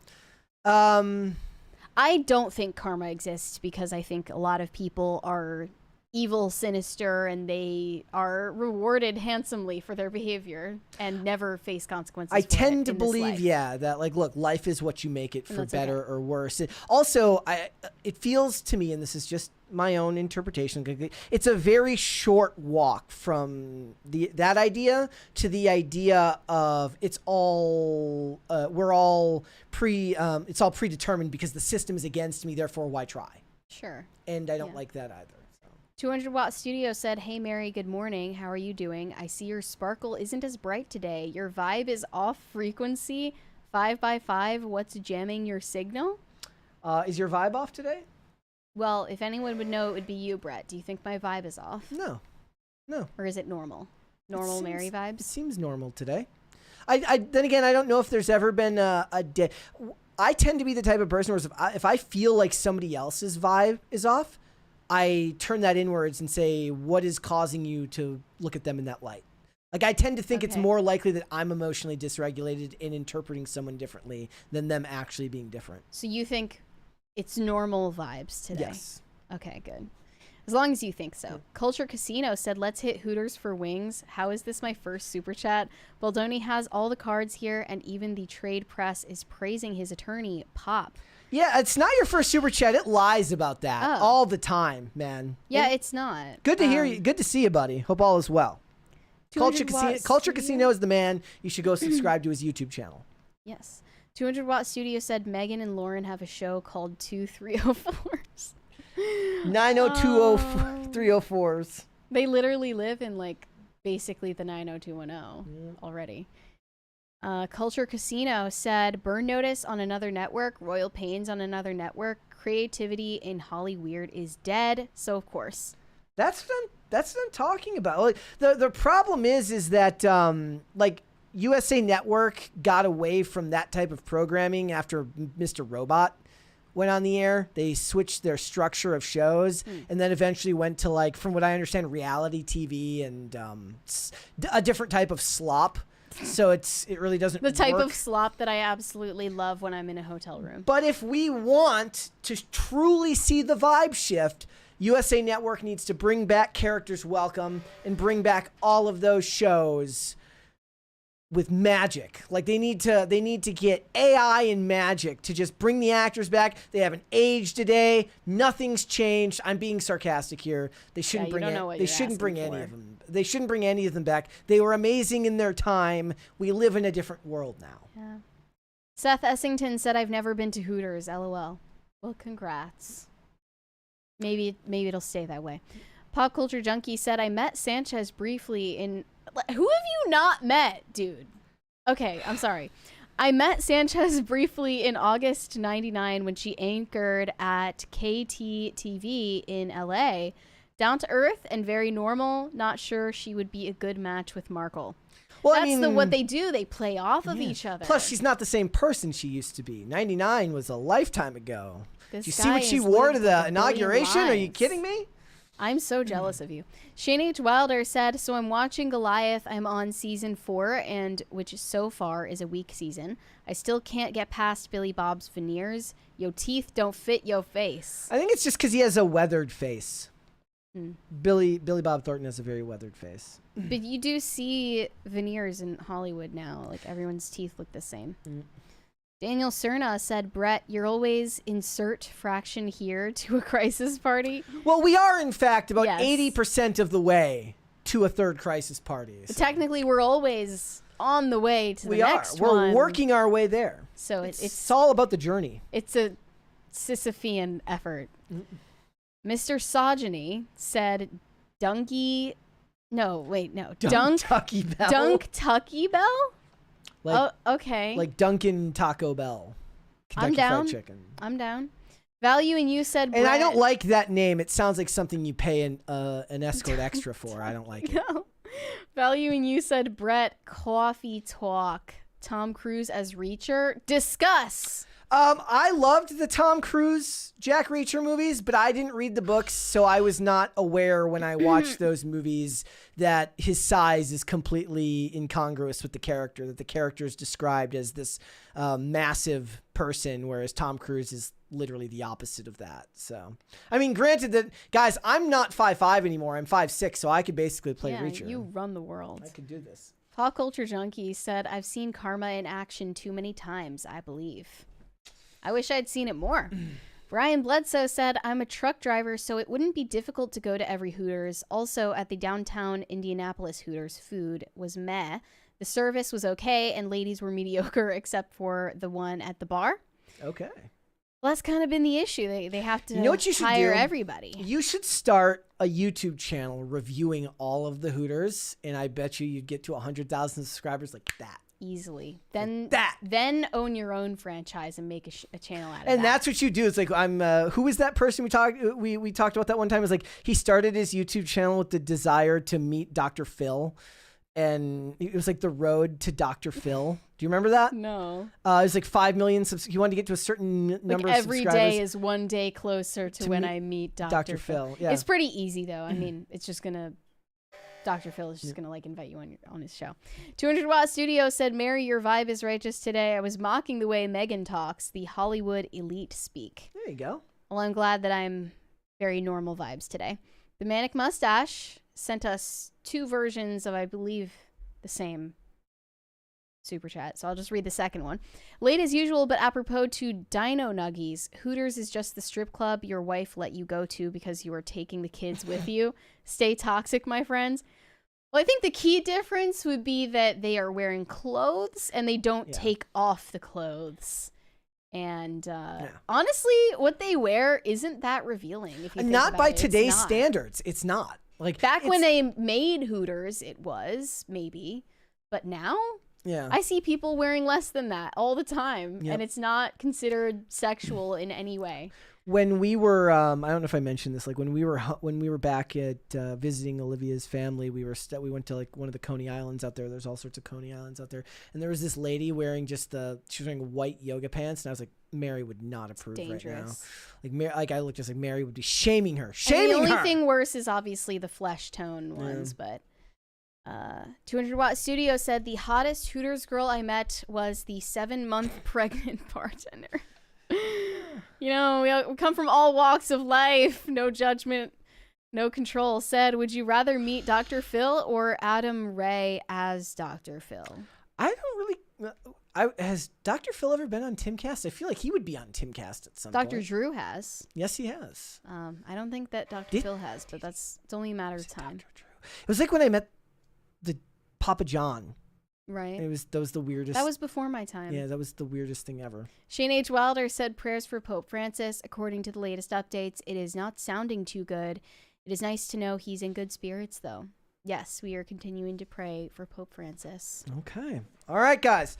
All right. Before we go, would you hit the like button on this video, guys, and subscribe to the channel if you are new here and you have not subscribed here yet already. Also, check and make sure you are still subscribed, because that does happen sometimes. You know, YouTube just decides to unsubscribe people for no reason whatsoever, I am sure. Mary, where can they find you? You can send me validation on Instagram at Mary Archived, or you can send me hate on X. That is also Mary Archived. And if you do, I will ask you to please like me. I saw that. Please like me. It just, felt was right. That tweet was so over the top. What is it? What did they say? Like, please never share an They opinion were like, again, never ever. open your mouth ever again. Your opinion is worthless. Cheery people out there today. Yeah. So many cheery people. Guys, I'm going to do the outro and like halfway between regular and NPR outro as I wait for the crisis party to go off. Otherwise, I'm going to have to trigger it manually.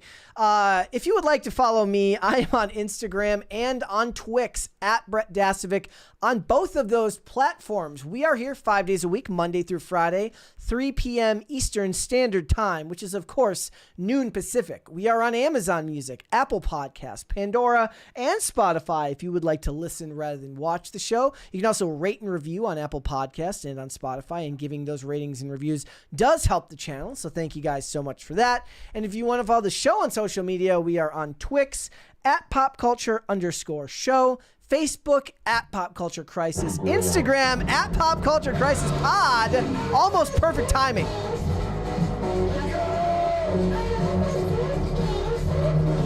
Thank you. Thank you, guys.